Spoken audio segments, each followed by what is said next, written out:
during these 3 semesters from 6 universities. 30 students have already graduated. We are continuing minor programs this academic year with new courses, and we hope, or I would be bold and say, I assure you that we will have more graduates each academic year. So today, 7 of these minor graduates are here with us, and we would like to invite them for a diploma awarding ceremony. But before this, I would like to invite Jean-Marc in order to give them the prizes. But before this, I would like to invite Jean-Marc in order to give them the prizes. Yes, and one by one, I would like to invite, starting with Andra Cosmina Baciu. Yes, and one by one, I would like to invite Isabela Elena Bucur. Andra Cosmina Baciu.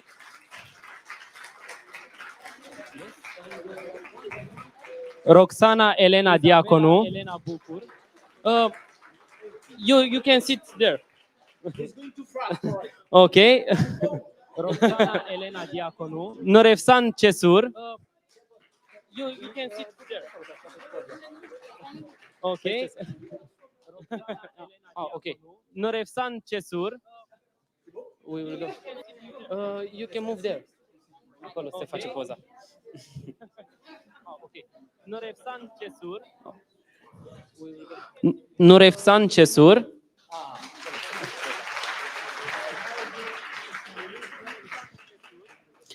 Alexie Gherghe. Norefsan Cesur.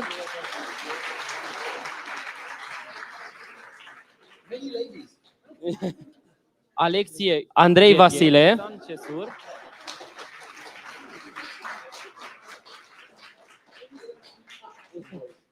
Alexie Andrei Vasile. Răzvan Stere.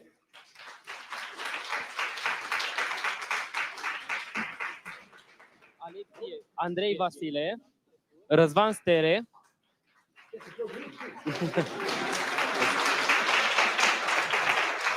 These are all 7 of them, and please stay for a picture. And also, I think Jean-Marc could be in the picture. These are all 7 of them, and please stay for a picture. And also, I think Jean-Marc could be in the picture. Thank you, everybody, and thank you for all your hard work. And I hope that you had a great time and you enjoyed the program. And now I would like to ask Nurefsan Cesur to remain on stage to give us a little speech. And thank you, everybody. Yes.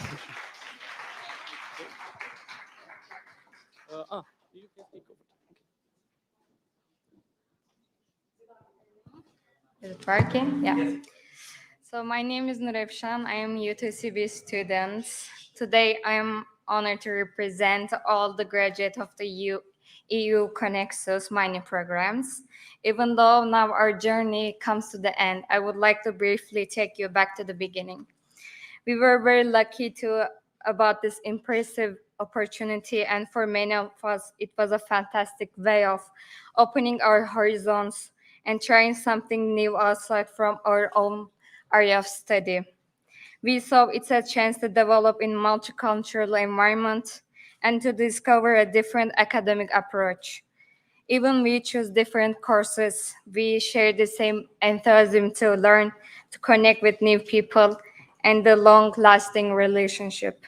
Even though we may be embark to do this journey thinking how hard it will be tackle both the new courses and our own classes, we managed to cross the finish line and ultimately be here with you today.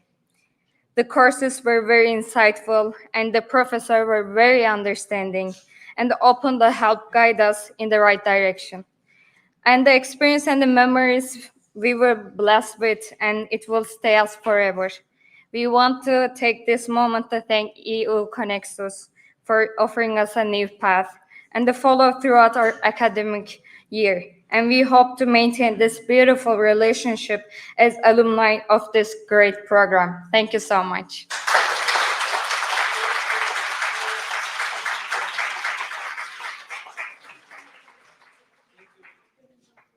Thank you, Noref-san. Now, to the second part, I would like to introduce the International School Contest, Think Smart, Create Green. One of the main goals of EU-CONEXUS consortium is raising awareness about the challenges faced by urbanized coastal areas in Europe and inspiring society to look for solutions to apply environment-friendly principles in their daily lives. Among their joint academic offers, EU-CONEXUS European University is also developing workshops and seminars for high schools. Therefore, partners came up with the idea of the International EU-CONEXUS School Contest, Think Smart, Create Green. So, we have today 3 winning teams of EU-CONEXUS International School Contest, and along with their head teachers. I would like to, first of all, to invite on stage Pablo Vidal, who is Rector of Delegate for EU-CONEXUS at the Catholic University of Valencia, and Ana de Luis Margarit, Chair of EU-CONEXUS Academic Council and Dean of the School of Veterinary and... Okay, so I think we can begin.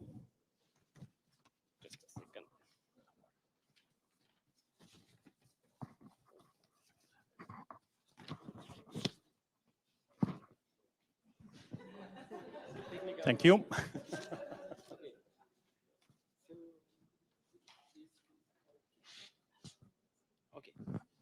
So, first of all, the winners of 13-14 years old category of EU-CONEXUS School Contest 2021 from Colegiul Național Grigore Moisili in Romania. Their project was called Strategies for Sustainable Development in Mangalia. Please, guys, come on stage and claim your prize.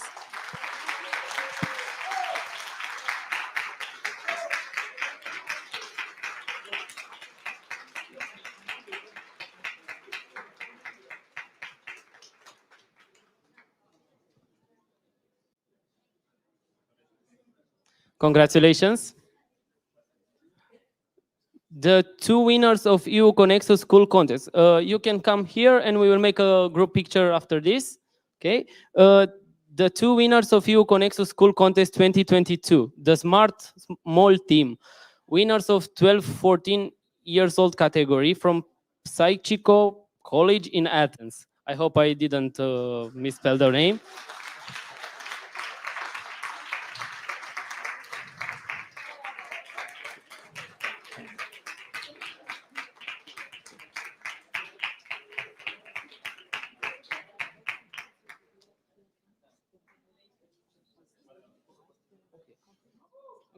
Okay. Congratulations. And I would like to invite the last but not least team, the Biomatics team, winners of the 14-16 years old category from the National College of Informatics Piatra Neamț. Their project focused on sustainable green buildings for smart cities. So guys,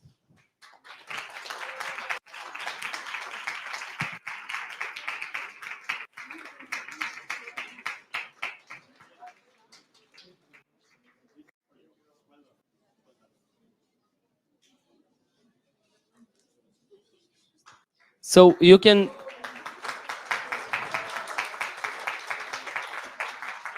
Congratulations. You can see all their 3 projects on the TVs in the hall. And I would like everybody for a group picture. And then maybe we can share some question with them. We can ask for their impression, how they felt.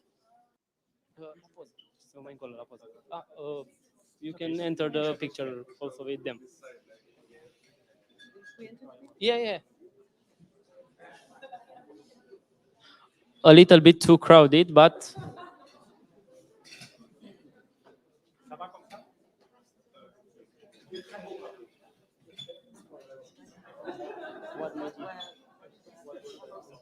Okay.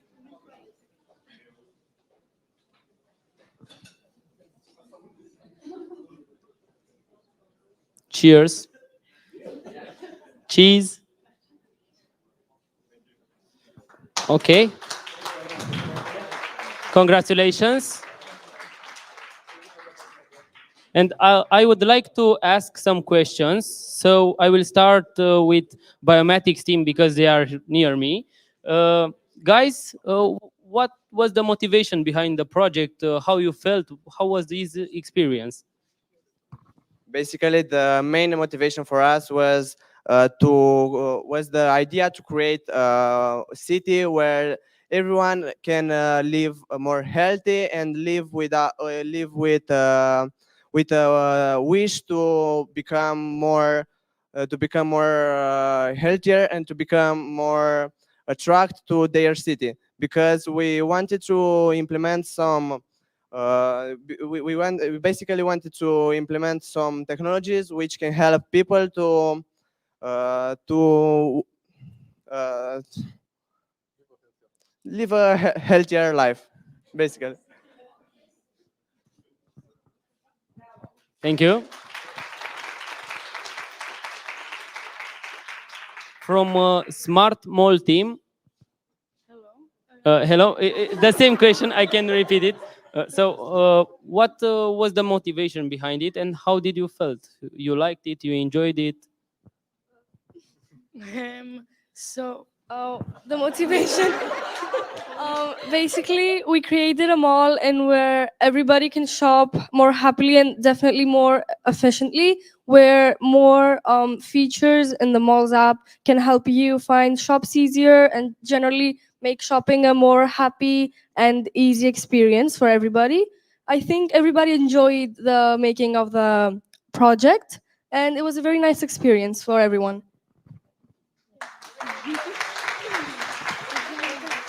Thank you.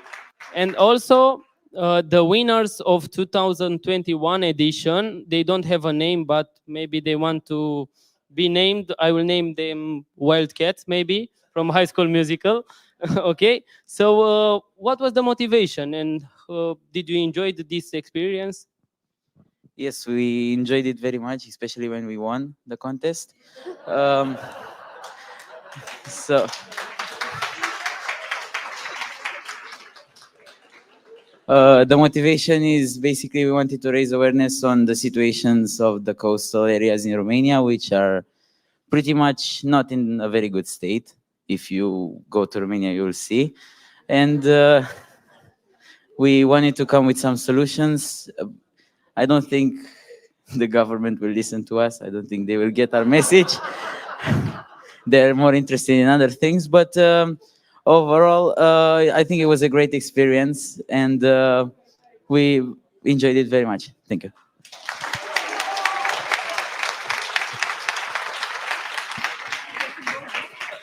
Thank you.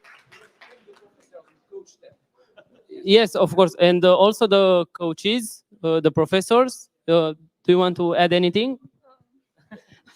Hello, everybody. I'm Camelia Ionescu, the teacher of teams of National College Grigore Moisil. I am very glad to see you. I hope to participating of new contest in this year. With knows of teams, another teams. I am not the teacher now at these peoples. Da.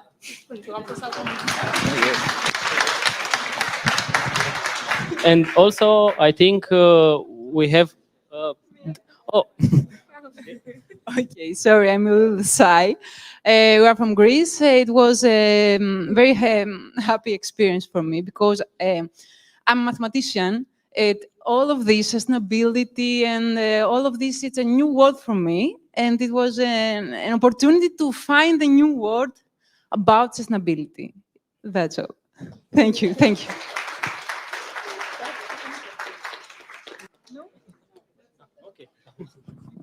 okay. Thank you, everybody. And I hope when we will organize again, and I'm sure we will, you will also participate, and maybe you will win again. So, thank you. You did a really great job. Thank you.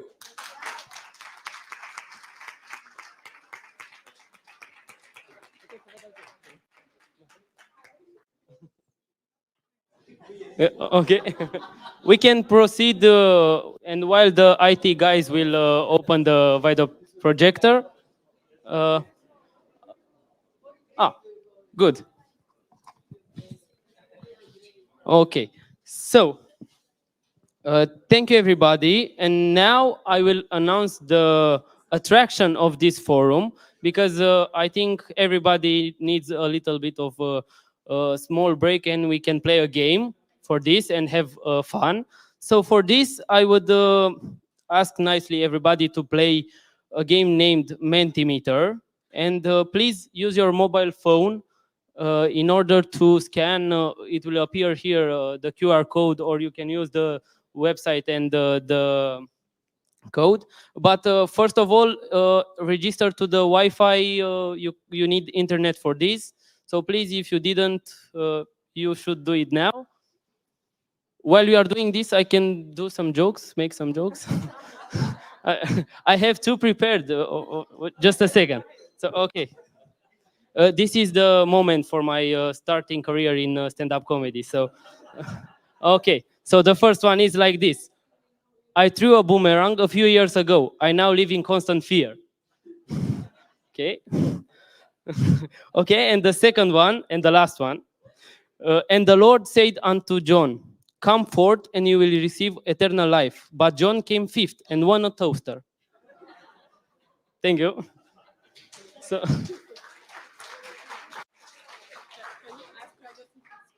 So, the internet is working. It's good. Are you all connected to the internet? Can we proceed?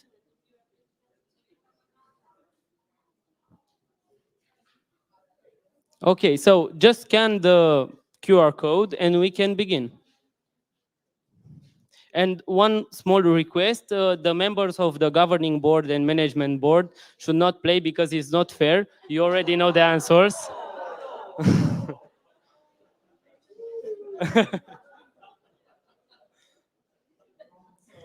Okay, so I'm waiting for everybody to join.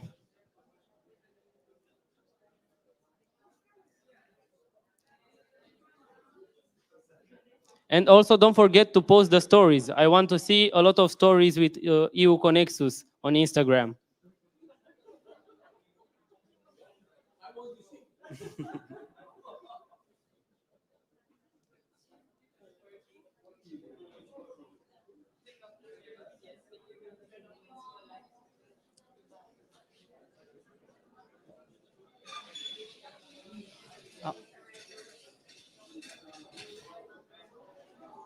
Is the code working? Is everything okay?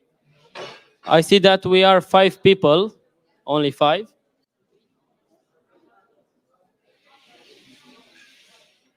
If the QR code is not working, you can enter to mentip.com and enter the code, and you will be directly in the game.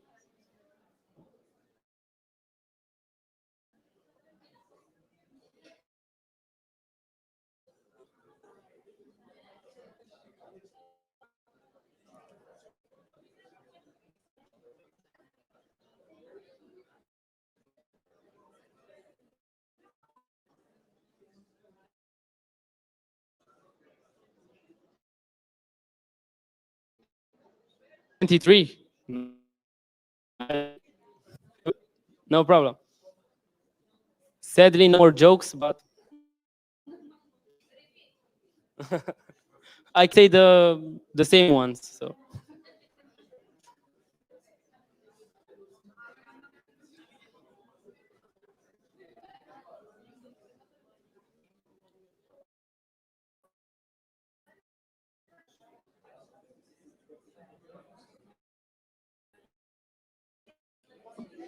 Okay.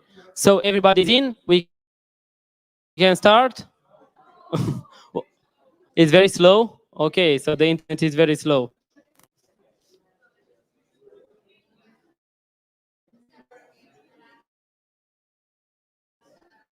39, good.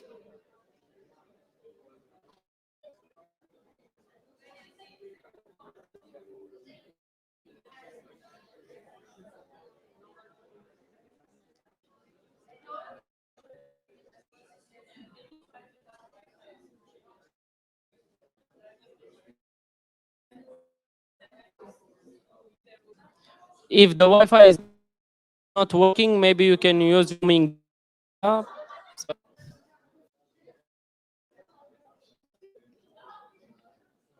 We have more people. It will be very close. Okay, we will start, guys.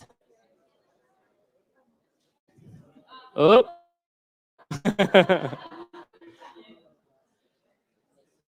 We also have technical problems.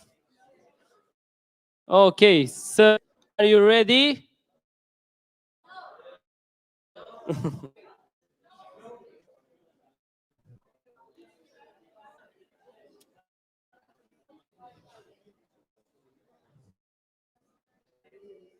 With 1 or 2 minutes.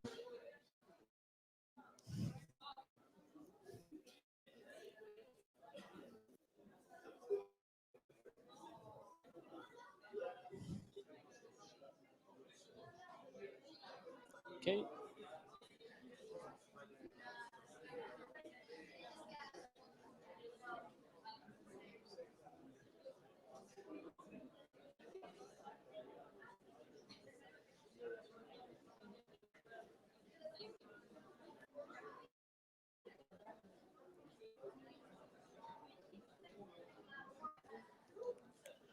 Should we start?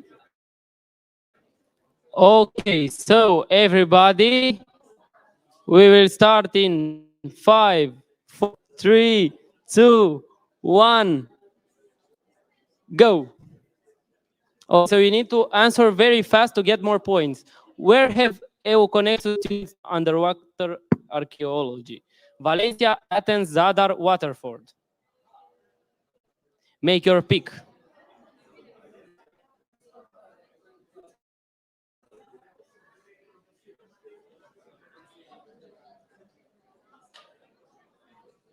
And please do not cheat.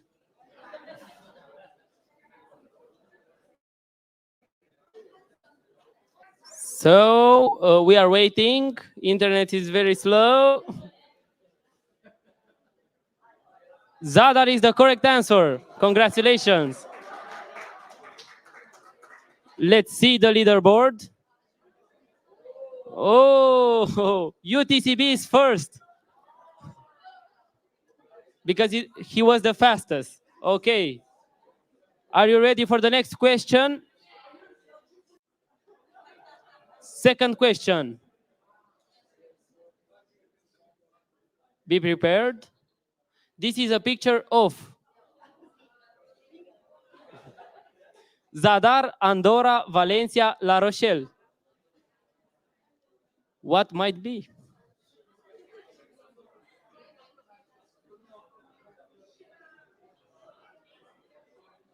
Time's up.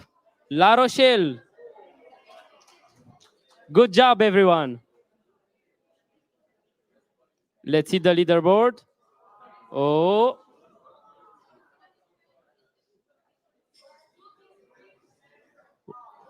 Gosia is first. The third question. Be ready. Why is this Lithuanian soup pink? Blood, because only girls can eat it. Beetroot, pink ink.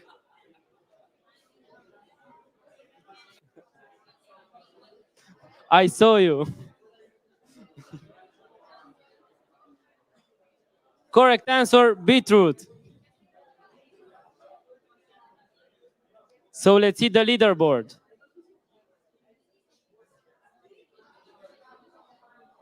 Let's see. Gosia is first, UTCB second, and Crow is the third. We'll find out. We'll find out. So the fourth question. How do you say good morning in Croatia? Tricky one. Dobro jutro, ni hao, aloha. They don't speak in the mornings.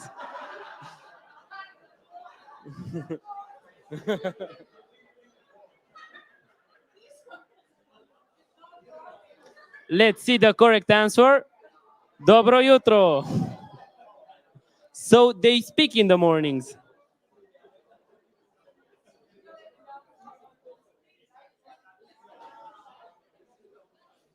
So let's see, the leaderboard is the same. Be ready for the fifth one.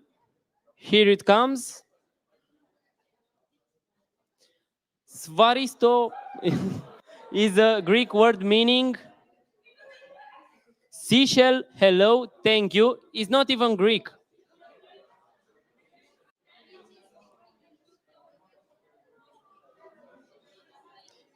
You can do it like eeny, meeny, miny, mo. Thank you was the correct answer. Good job. Let's see the leaderboard.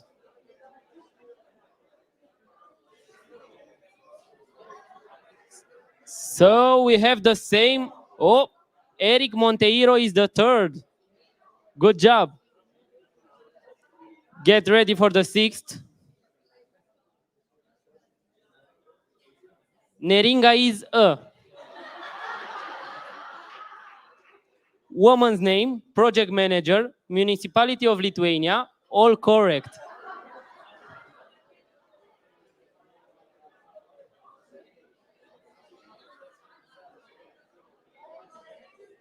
Time's up. All correct. Good job.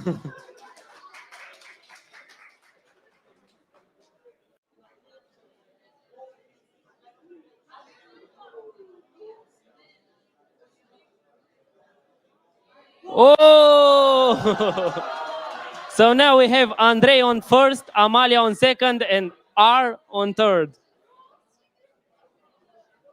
Let's see the seventh question.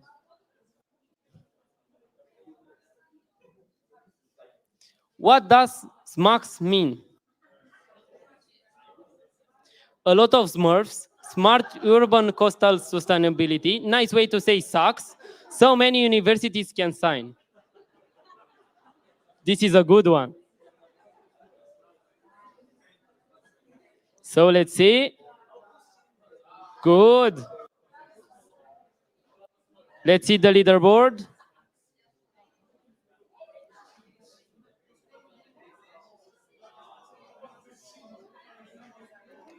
R is the first. Good job.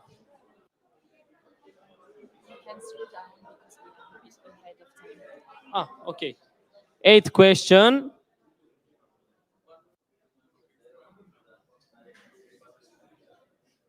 What is the name of the EU-CONEXUS president? Easy one, please, come on. Gianmarco, Juan Marcos, Jean-Marc. EU-CONEXUS does not have a president. Maybe it's the fourth one.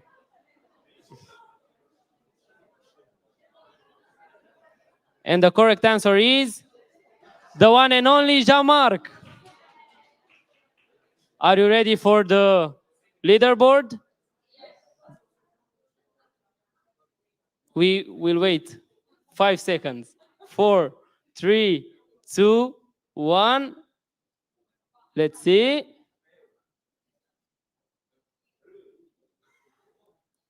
Who will be the first?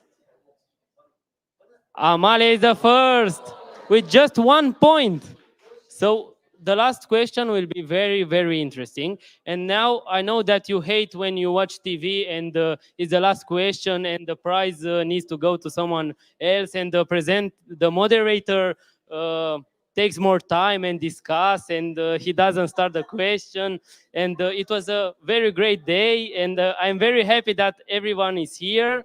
And you should wait a few more moments before we go to the last question, because we have time. So I enjoy all your presence here. So, okay, are you ready? Oh, we have 2 more questions. Let's see. What is Mitch? The Romanian ones. A dance, how to call a cat, a meatball roll, a language.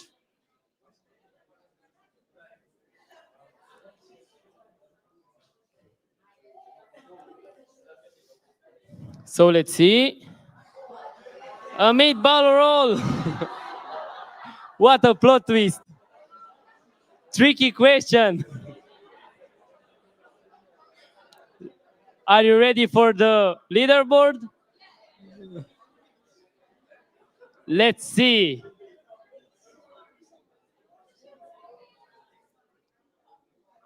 Who will be the first? Amalia is the first, R is the second, and Andra Nacho is the third. Good. So, now is the time for the last question. But I need approval from you that you want to play the last question. So, are you ready? Okay. But do not cry if you lose, okay? We all had fun, and that's what matters. Okay, we'll go in 3, 2, 1. Let's see.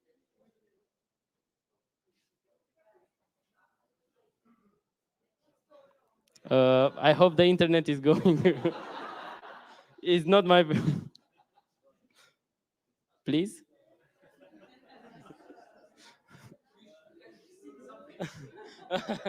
If I will sing, everybody will leave the room. So I think the internet is... I press again? Should I try? Okay. Got you. Which is the most ancient university in the consortium? La Rochelle Université, University of Rostock, Southeast Technological University, or Klaipeda University? So let's see. Time's up. University of Rostock.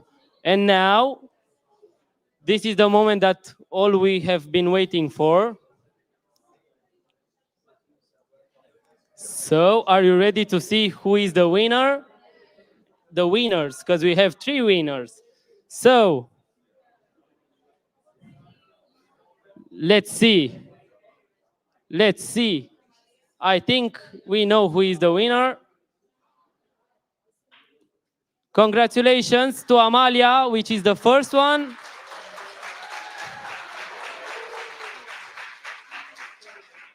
Whoop. And Andra Nacho was the... I think I can go back. Okay. Now it should appear here, the second one. But Andra Nacho is the second one, and the third one is R. Please come on stage to claim your prize. Please come on stage and claim your prize.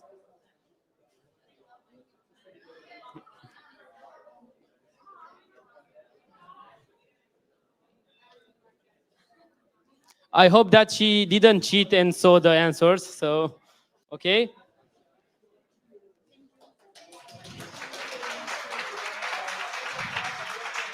Thank you, guys, and I hope everybody had a great time, and we had a lot of fun. So, thank you. Now, let's get to some serious business. We need to continue, and I would like to announce that we will start with a keynote, the role of university in solving challenges of the development of coastal regions. Okay, and for this, I would invite Jean-Marc Augier to moderate this meeting. Thank you. Thank you. Yeah, please.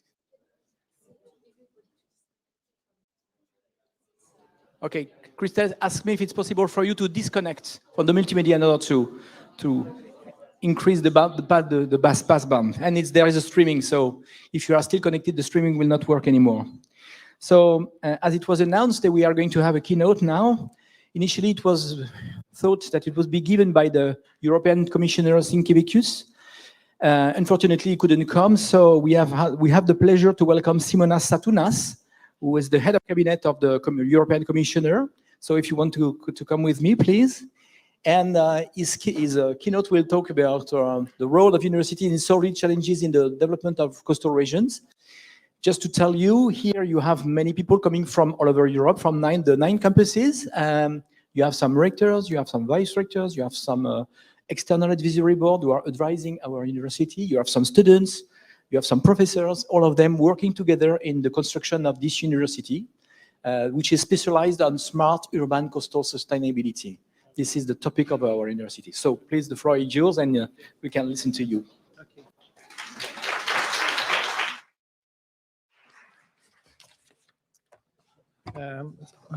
Do you hear? Okay, you hear.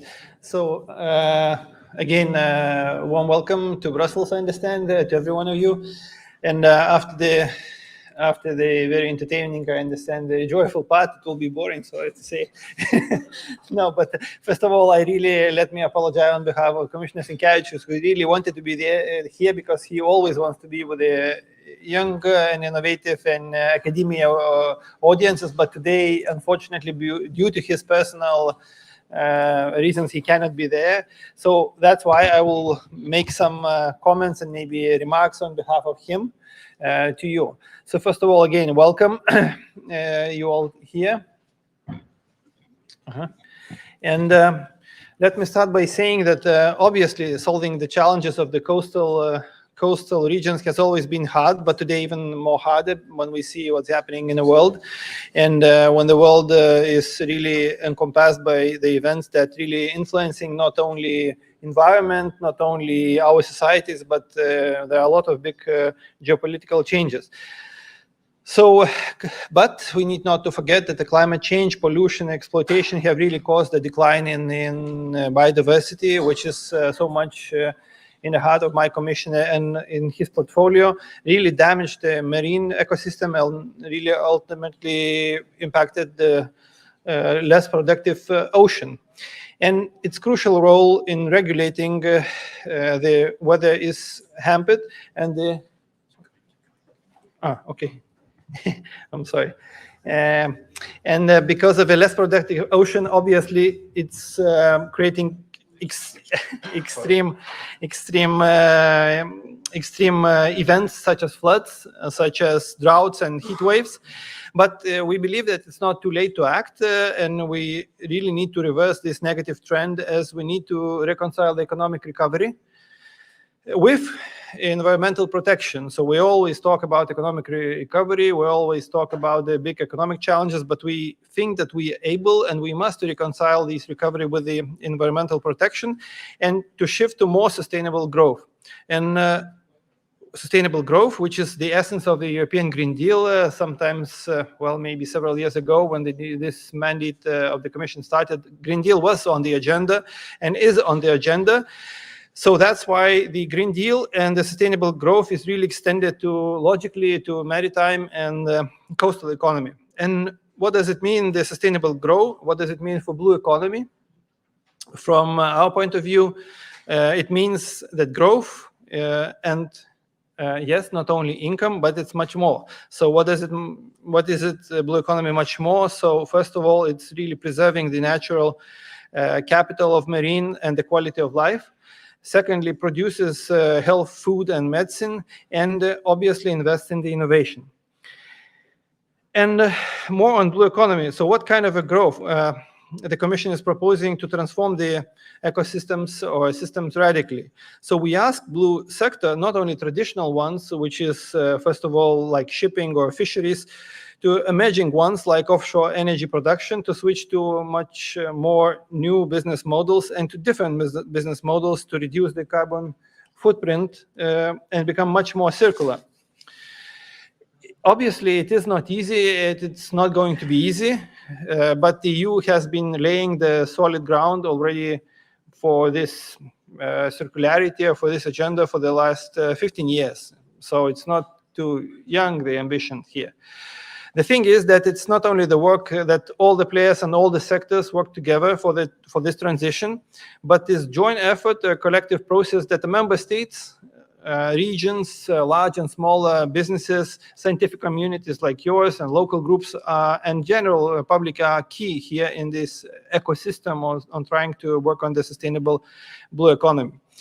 What's more, their cooperation is really needed for more strategic and horizontal, and it has go obviously beyond regional and national borders. And I know that I'm here preaching to the converted ones. Everyone in EU-CONEXUS, I understand, is a true pioneer of the transnational cooperation, and you bring to higher education, and you bring it to the higher level of ambition. And so, well done, congratulations. By the way, also congratulations to you all on securing Erasmus+. I understand support for the next 4 years. So this is a good news for me too, because I know how committed you are to the sustainability and climate aspects, and to responsible growth in marine sectors and delivering Green Deal objectives. So you are basically co-creating the innovation incubator, responding to the complex needs of ports, cities. And I really hope that these extra 4 years will bring new capabilities for you, or maybe new options to continue on this, your work of the excellence. You also make your work is attuned to the priorities and strategies of the coastal regions, coastal cities and islands. So who are the key players in every stage of the green transition? And that's through the regions that your respective job connects. So Commission too has been promoting transnational cooperation in all EU sea basins. And as a result, stakeholders of each sea basin now sit together and channel the projects and actions together to common problems and tap opportunities. This is vital, for example, to accelerate innovation and market uptake in the research results, which in turn come from the fundamental stakeholder to the basin universities. And in our view, regions and universities are also absolutely pivotal stakeholders in so-called the entrepreneurial discovery process, which consists first of defining and then implementing the smart specialization strategies. And smart specialization strategies allow prioritizing regional research and investments in blue economy sectors and promoting interregional partnerships. So again, I would like to stress the Horizon Europe partnerships, yet is another tool that we have at your disposals. They will be dealing with the greening our societies and focusing on the zero emission waterborne transport and necessary urban transitions, the blue economy, and much more.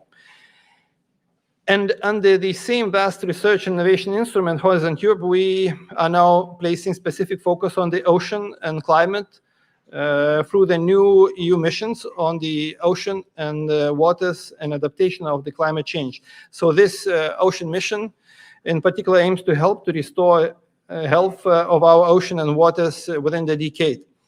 And if we consider that 40% of Europeans live in the coastal areas, and at least 2.5 million people work in EU in the sectors related to ocean, seas, and coasts, not counting the connected land-based economies, this will end up in really improving our own health as well. And it seems that it's quite a substantial stakeholders are there.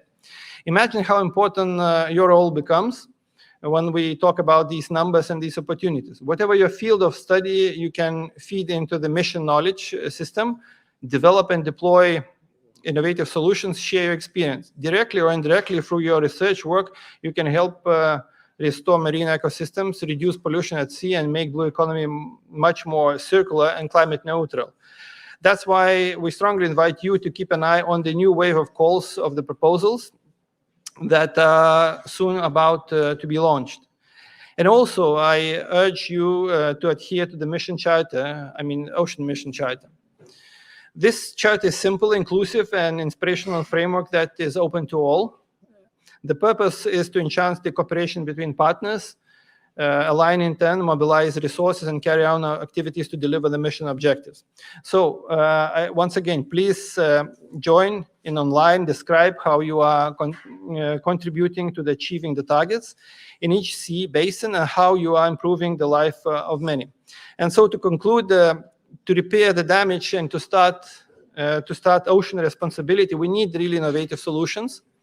This is at least what my commission is trying to advocate for and to push for. And for that, we need engagement of the member states, like I was mentioning before, regions, stakeholders, academia, public and private entities, and public and private funding. But what we need above all is really to set a strategic research and innovation action plans that are vibrant research and knowledge community to implement them. So EU is eager to help the higher education institutions across Europe to develop on the green transition, and in turn, we rely on them to green and innovative ecosystems they represent. So once again, I hope you will be able to join the Oceans Mission as much as you can and to apply for the certain calls, and that will bring new opportunities for your academic work. So once again, best regards from my commissioner. He's really focusing so much on the blue economy that was probably not a priority for years, but that's becoming more and more important, not only because of economic activities, but also on the alternative in the energy generation. So I hope that you will take good benefits of the instruments that European Commission is trying to propose and tabling here. So good luck for your work.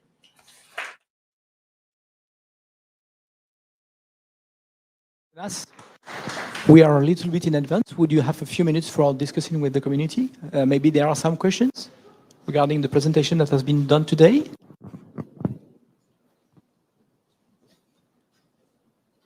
Yes, please. Danica, can you present yourself? Yes.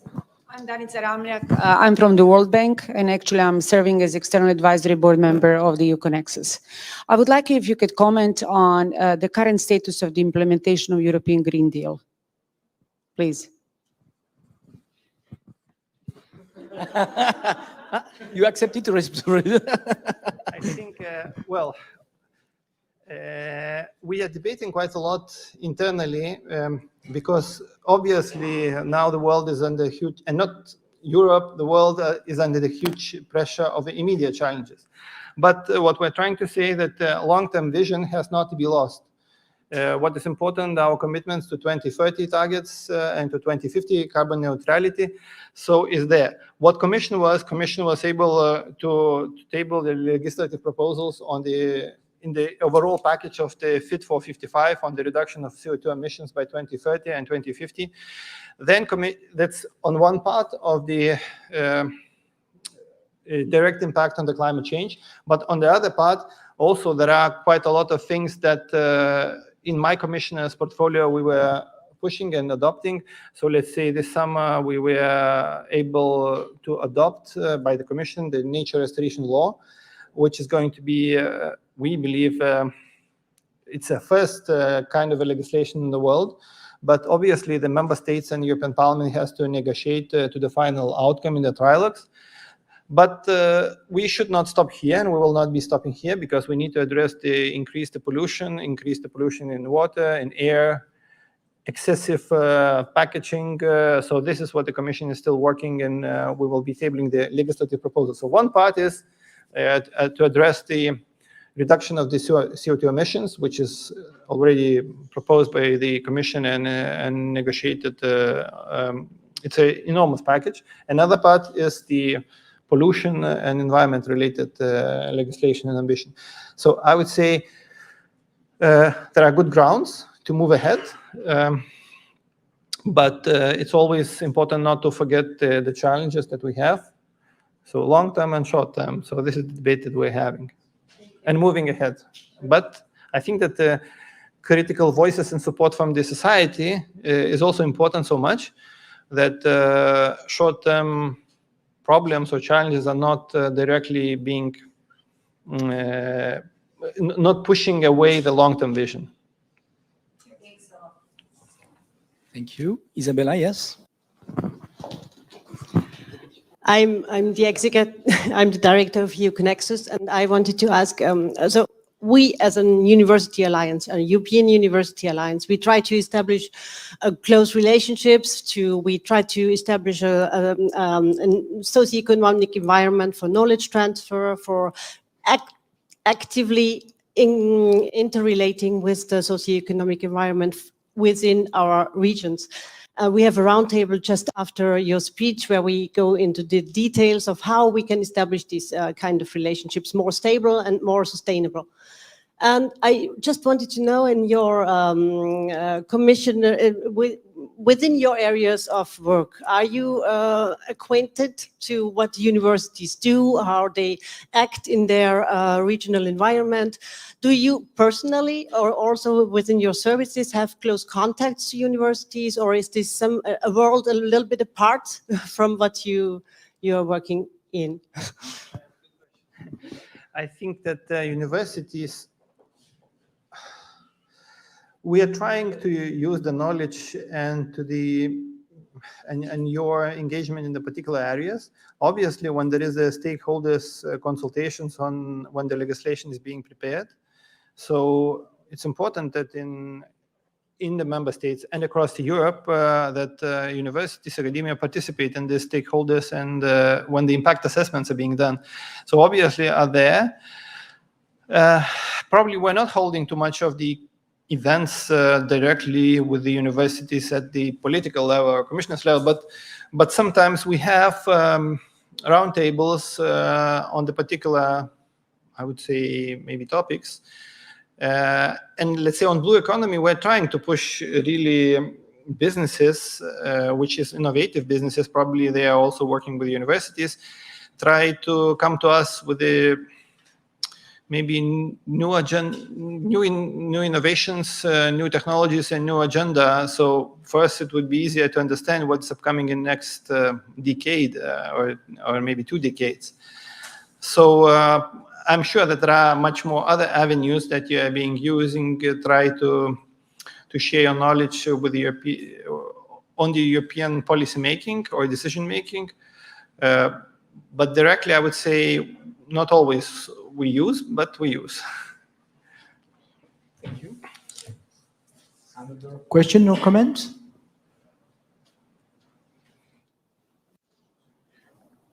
No, it seems no. So I would like to say that EU-CONEXUS is one of the 44 European alliances that already exist, and we decided to focus our alliance on the smart urban coastal sustainability.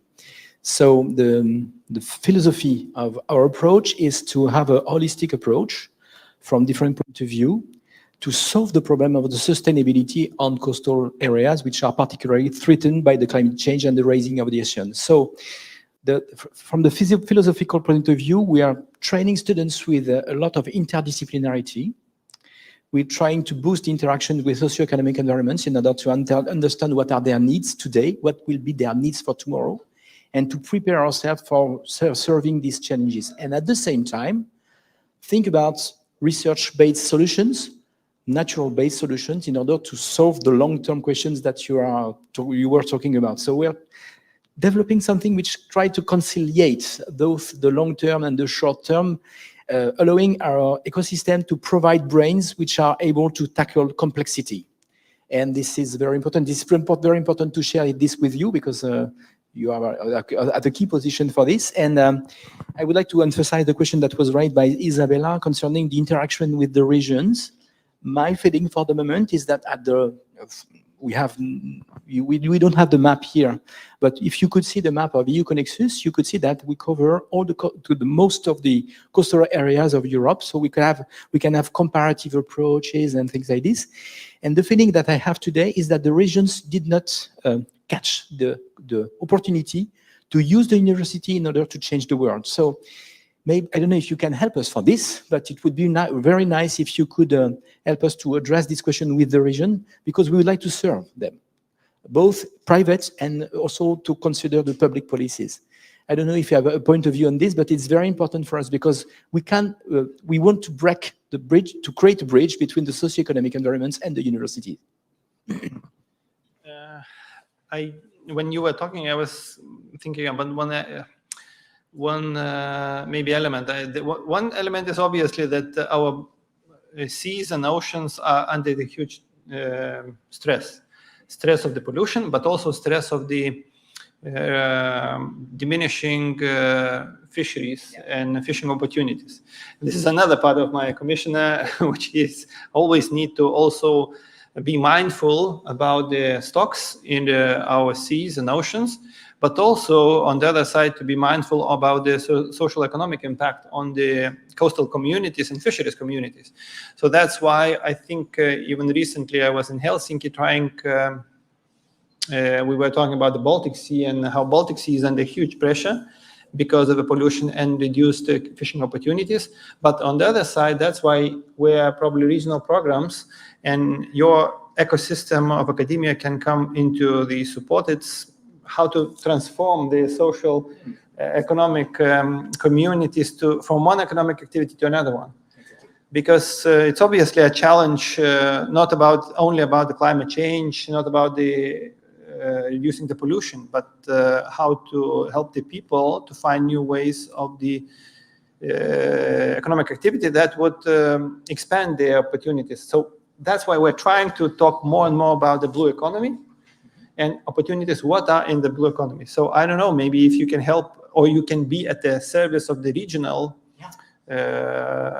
communities, organizations of trying to drive or to give them thinking of the opportunities, that would be great. We see in some areas, in some specific technological areas, that there are some progress where especially the business communities are taking lead, like I was mentioning, or the ocean energy, let's say. But probably coastal tourism or sustainable coastal tourism is another area, and I think that there was a platform also launched this summer by one of our services on how to have a better interaction on the coastal sustainable tourism, and here maybe academia could come also as well. So I think your experience or your ideas and your overview might be very important for the communities that might be under stress, that are under stress, not only because of the climate change, but because of the pollution and because of the changing economic opportunities for them. Thank you for these comments. Just to tell you that concerning sustainable tourism, this is one of the topics of the minors that we opened for our students. So all the students coming from all over Europe have been taught by professors coming from all over Europe on the question of sustainable tourism. Just to tell you about the conciliation between economic development and protection on the environment. In La Rochelle, in France, we have an observatory, the name of which is Pelagis, which gets all the dolphins which are dead and we can find on the coast.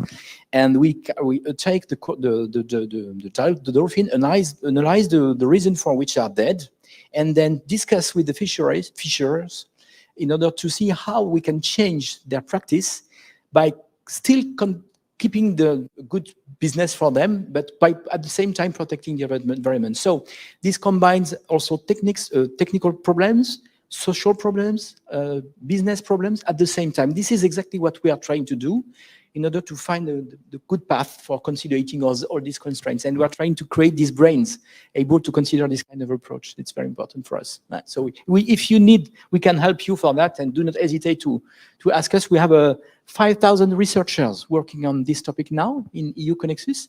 So and we can cover a lot of problems starting from energy to fishing, to sustainable tourism, to biotechnology, and many topics can be here on the table and can help you if you need. Wolfgang, the director of Rostock University in Germany. I think this is what we have in common. You know, you can't find for these challenges of today a European solution. You have to differentiate the different seas. And this is for you probably a big task, as it is for us in research. And so I think this we have in common as a common task to support you.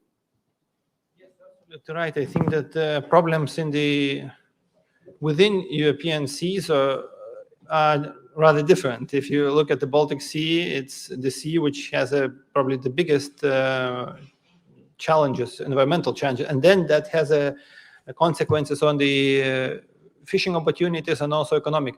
So I think it was already 2 years ago when the Commissioner really pushed to have more discussion, but I would say interdisciplinary discussions on the Baltic Sea challenges. So he convened all member states around the Baltic Sea, but not only ministers from environment, but from agriculture and fisheries as well, because this is where the problems come to the fisheries coming from agriculture as well.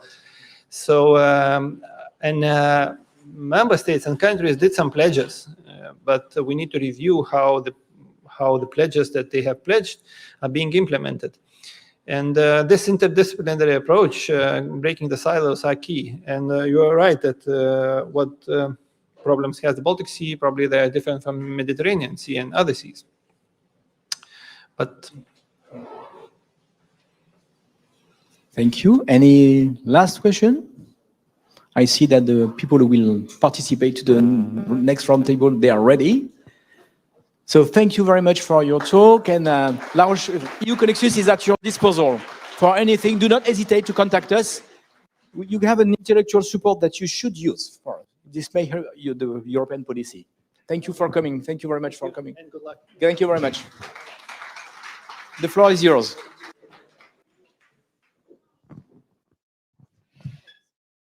Thank you, everyone, for this interesting talk, Mr. Satunas, Mr. Rosier. And now we will continue with our next roundtable with the title EU-CONEXUS Alliance and its impact on European competitiveness through science, innovation, and knowledge transfer. For that reason, I will introduce to all of you our moderator for this roundtable, Ms. Danica Ramiaga. She's a member of the Uconnects External Advisory Board and part of the Strategic Committee. And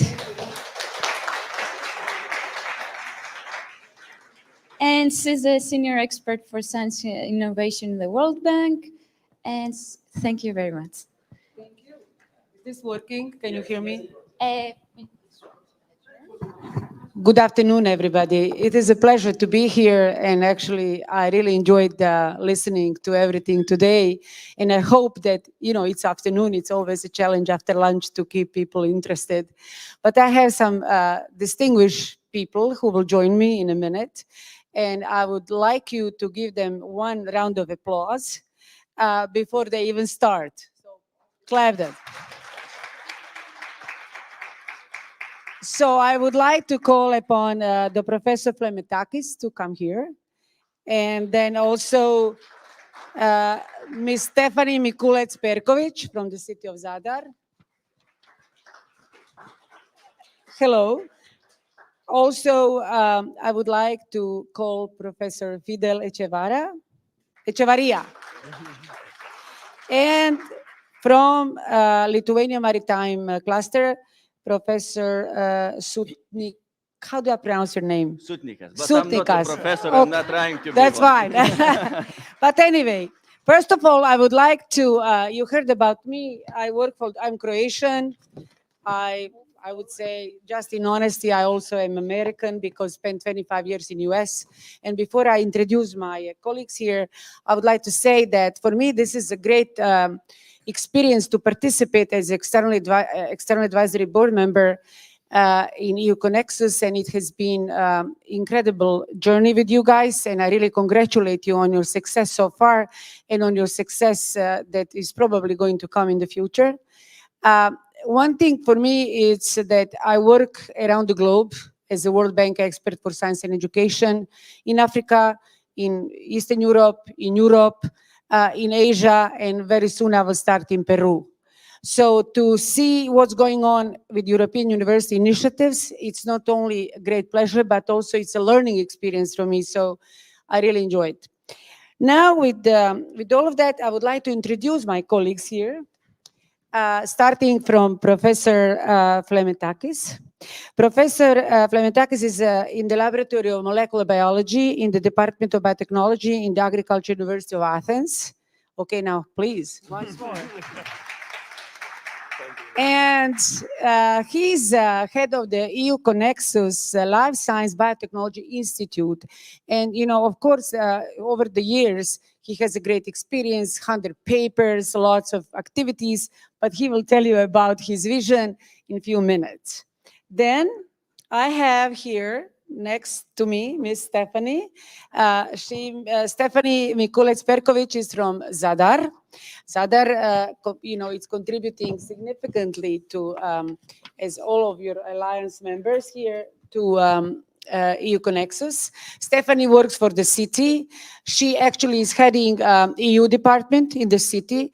Over 10 years, she's working there, and she will tell us, how her work is essentially how the University of Zadar and the EU-CONEXUS is important for her work and what kind of collaboration they have. So we'll hear about that in a minute. Okay, I will, because I mispronounced your name, shame on me, I'm going to call you Fidel now. Professor Echevarria is a coordinator of the sister alliance, or if you would say brother, sister, whatever, CEU.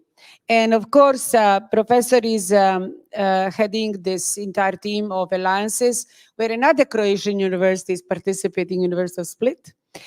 And Professor is teaching in ecology at University of Cadiz. Cadiz, say that's how you say it in Spanish. And obviously, he has a great research experience with analysis of plankton communities in aquatic ecosystems.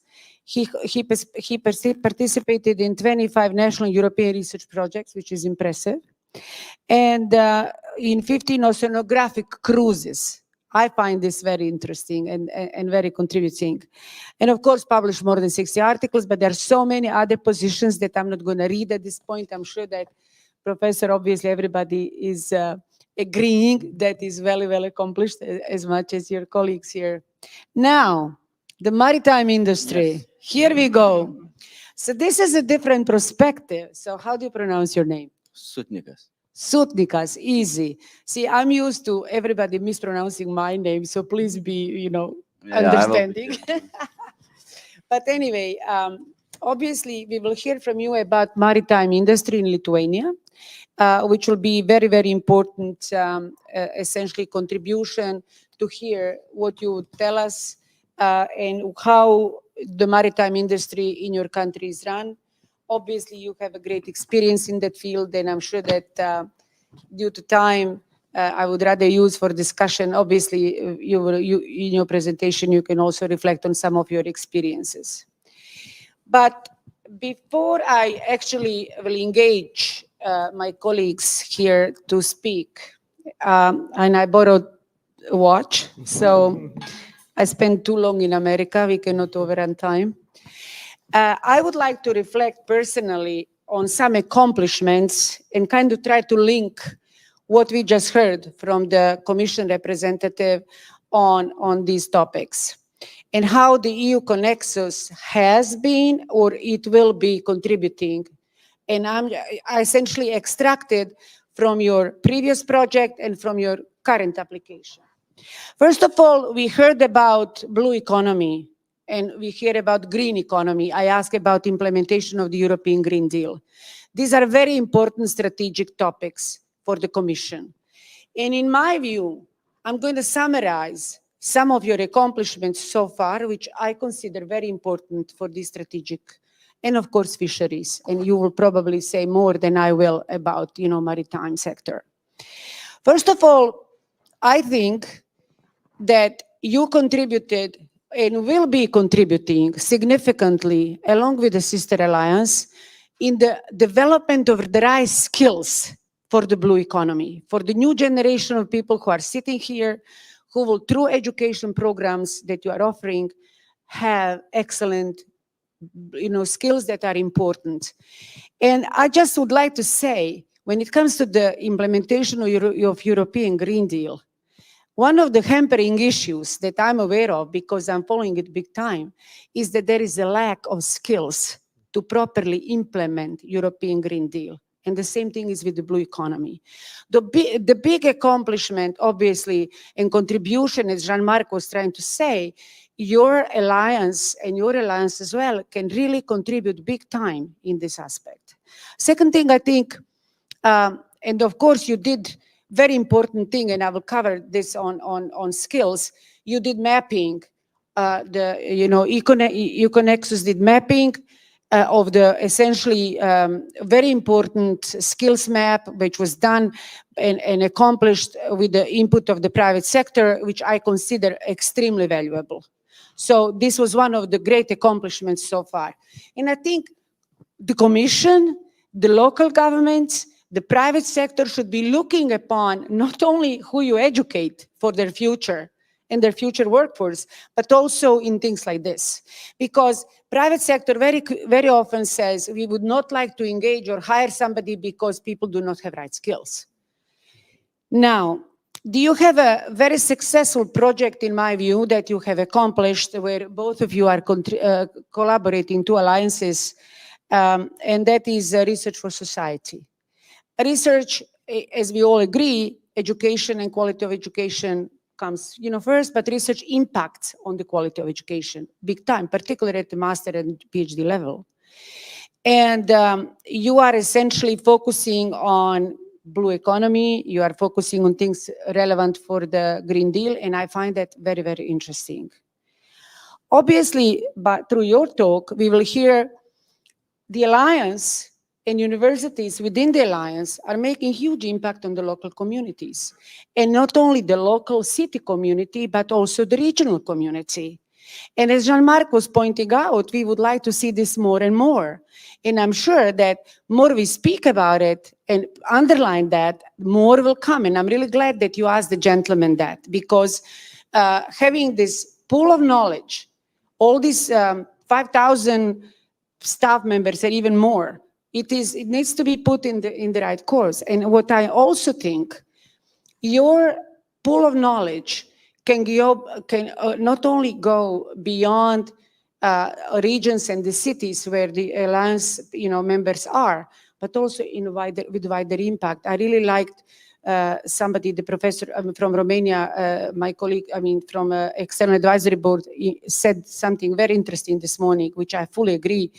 It is the impact on essentially other universities that are not members of the alliances, and impact on the cities, regions, and even international impact.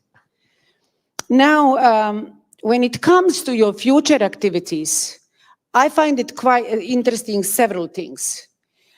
First of all, of course, we all agree that in your first initial activities, you establish the alliance, you establish management, order of management, you established, you focus on minors and so many other things more related to education, but less related to research. The professor is going to tell us about the future, about how the institutes that the Alliance Forum will actually strengthen the research activities, and also for the benefit, again, for the blue and the green economy. You obviously will talk about that, and in a minute I'll ask you first to address this, but let me just finish over a couple other things that I find important. The research part and the fact that you have formed Connexus as entity that is specifically unifying all your activities, it will be essentially much better for the private sector and external stakeholders to collaborate with the alliance. Why? Because it's much easier to sign agreement with Connexus than with all these universities. You will obviously have centralized technology transfer activities. You will develop innovation with the more efficiency through approach through Connexus. So I find that very, very good. Also, obviously, research for society, and I think this is very important. Europe as a whole has a challenge of the rest of the world. So alliance is finding complementarities, as you are essentially important. So the research of society has been excellent impetus for your future activities in research and innovation development. And I will just kind of close that I find very, very important that you have a stakeholder academy, an innovation-oriented seed funding that will potentially come. The orientation, I would say, innovation-oriented seed funding within the alliance and attracting money from the private sector, I think it would be very important. And later on, it would be maybe very interesting if you could also in your talk, if I could challenge you to mention how do you see, coming from the maritime industry, how universities, from your point of view, can actually be contributing to the private sector. And in closing, I would say that essentially now you have a great transnational network, and this transnational network should not embark only on education, but also on research and innovation development. And you should go beyond, because you promised in your application that 10% of your students will come from international sources. So I would say it would be extremely important to attract international students to come to Europe, because from all over the world, because internationalization of higher education is very, very important. So anyway, with all of that in mind, I just wanted to again congratulate the team and really encourage you to continue. And then now I would like to turn my attention to you, Professor. So let me grab my paper here to see. So in our discussion, obviously, we thought that it would be good if you could give us some perspective on how the EU-CONEXUS contributed to development of ERA and European blue economy. So thank you very much, Danica, for this opportunity that you give us to present the work done in EU-CONEXUS, especially concerning its research aspect. It was a real challenge to set up a common research in EU-CONEXUS. Believe it or not, it was more straightforward to plan common academic activities, common curriculum. It was much more difficult to plan a unified research area that, as you said, could fit well in the blue economy, but we want to promote within our sustainable coastal development. So when we started, we started very differently than usually we start a research project. Usually we start a project of common research between scientists, but get together in a conference, drinking a beer, in a break, discuss at a low level, let's say, ideas and common work, and then try to make synergies. Now we started the other way around. So we needed to find ways to bring together very different scientists with different cultures, sometimes many multidisciplinary field of work.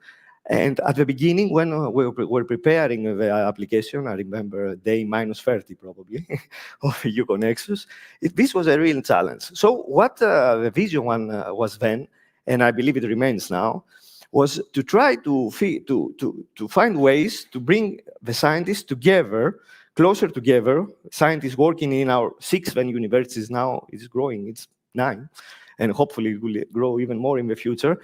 And the idea then was to try to unify scientists working under common fields of interest by installing virtual, then and now, maybe in the future this will change, institutes that were targeted to research towards blue economy and sustainable coastal development. So we had since then until now 4 institutes, life science institutes, the Environmental Science and Biodiversity Institute, we have the Coastal Engineering Institutes, and of course, a very important add-on, the Culture, Social and Human Sciences Institute. So we try to cover all the disciplines within our different universities. And the real challenge then, and I believe now also, is to try to motivate scientists belonging in the different universities to be part of this endeavor, to put together their skills, as you said, and their know-how in order to do that. Because we found out later on, I will borrow some figures that Jean-Marc showed us a year ago in a governing meeting in La Rochelle. After done some metrics, this came after putting together the institutes, that actually, and it was something that was a very nice surprise to us, our universities have a very strong complementarity, especially when we come to address the European SDGs, the most important fields. And we realized that we are a very competitive alliance in specific SDGs that we want to promote in the future. And this is something that we can discuss more. Like something that is very important in our days, affordable and clean energy. We have a very strong and competitive effort there. Life below water, zero hunger, climate issues. So we are very strong in specific SDGs. And I believe in our future, we have to take this in a more serious account and try to build around these strong points and build synergies and motivate researchers to join the common research efforts, meaning common projects at the end, which will drive common research, training, of course, because we have, as you said clearly, we have to pass the skills that arise through the common research to students. Primary PhD student, master student, of course, undergraduate students. That's why we have a very strong, we're implementing now a very strong policy of bringing together research and student training. We want students, even at the undergraduate level, to be part of common research efforts. So our vision for building the blue economy is that we use these strong points, these very complementary strong points, and at the same time provide incentives in order to motivate scientists to join our common research. This is not easy, as you can understand. This is not easy because scientists have their own routine in their labs. They have their collaborators, they have their projects, they have people who trust and do projects together. It's very difficult to ask from scientists to be part completely new networks, to try to collaborate with people that they don't know well. So we try to give them incentives in order to do that. So within EU-CONEXUS, we have established many tools, and we plan to do even more in order to make people more willing to dive deeper in these common research areas. Could I ask you something? This is great. And I think, in my opinion, these research institutes and strengthening research within the Alliance is going to be a very big, advancement. Do you plan, or maybe it's too early to say, to establish, let's say, obviously a common seed grant to support that, but maybe you can pick up several topics that you could, start, collaborations on the research level, particularly, the fact that you now will start the master's program in biotechnology, which is a great accomplishment. So potentially picking up a couple areas of research could be a good thing to, as a pilot, and then really to see how this will impact the members of Alliance. Excellent question, Denisa. Thank you very much. You're welcome. I think the key there is that, and it's something that we have realized and we are implementing currently, is that starting from the meeting in Athens, our first actual scientific meeting due to COVID restriction, we had a slow start in really meet apart from virtual meetings. So this happened in Athens last June. One of the key things that start to change there is now the Research Council of EU-CONEXUS, that the institutes are part of. They are having common workshops, and they work very closely with Academic Council because of that, because we directly want to link education with research. So we plan a lot of common activities. Of course, both the Erasmus Mundus masters that will start, this is already starting this year, will take advantage of that. So we plan that students could work within the institute structures and be allocated within the institute structures and interact with students. This also is a very strong incentive for researchers to be more actively participating in the institutes themselves. So this is a major initiative. Two other initiatives, very fast. We have a researchers mobility grant going on, but we give money to researchers that they want to travel between different infrastructures within EU-CONEXUS in order to use infrastructure and technologies that are available there. And of course, we have a project development fund, which is working in the past years, that we provide support to EU-CONEXUS consortia. They want to come together, put together proposals, and apply for joint projects. So we try to do our best to give incentives to the researchers to work closely within the institutes. I believe that this is very important because through having researchers linked through not only teaching but also through research. And one thing, if I could actually reflect, I've had an opportunity to participate in 2 summer schools of EU-CONEXUS. Last year, I lectured on intellectual property for students, and this year I lectured on how to write a research proposal. I think this is very important. Even your summer schools are empowering students in preparing them to become not only, with good skills, but also to have good knowledge of how to become potentially good researchers. Let me add to what you said, the international hackathon we have, where we bring together small teams, short-term, of students and researchers and professors together in order to put them to work together, in order to provide innovative solutions to SMAC's problems. So this is also a part of that brings together innovation and research with training, because we include students in the structure. So All these are actions targeted towards the common research area. as you said. Excellent. We will talk about some more topics related that you could contribute. But now, let me move to Stephanie. Stephanie, as I announced you will tell us a little bit about the local academics and participation in EU university networks in development of the coastal societies. So please reflect on what is your experience, how do you envision that university, and now that Zadar is a part of the larger body called EU-CONEXUS, which is incredible and very positive, how is that impacting your, not only your work, but what is your opinion, how this impacts Zadar as a city, your culture, your projects, and things like that? Well, first, hello to everyone.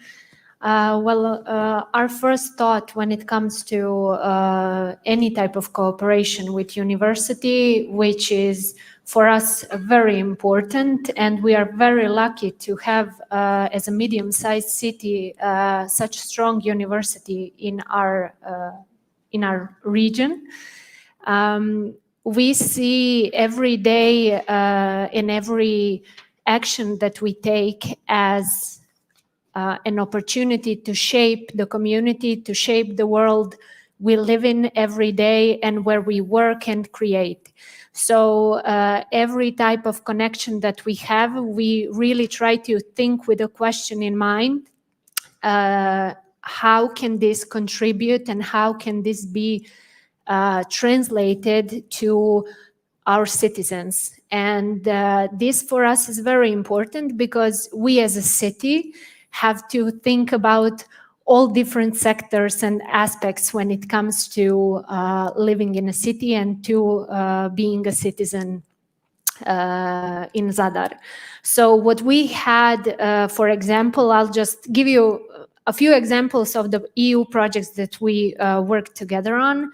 So we touched upon a lot of things, some of which were infrastructural projects when it comes to revitalization of cultural heritage, because city of Zadar, its old town, the peninsula, is since 2017, so very recently, under UNESCO protection, so all the walls that go around. And all of the other part of peninsula is on sort of UNESCO buffer zone, which means we are very restricted with different types of projects that we can do. And we have to obey, let's say, a lot of rules when it comes to conservation and preservation and things like that. So in that type, we had a few infrastructural projects where we renewed palaces that we had in the center of the city and our city walls.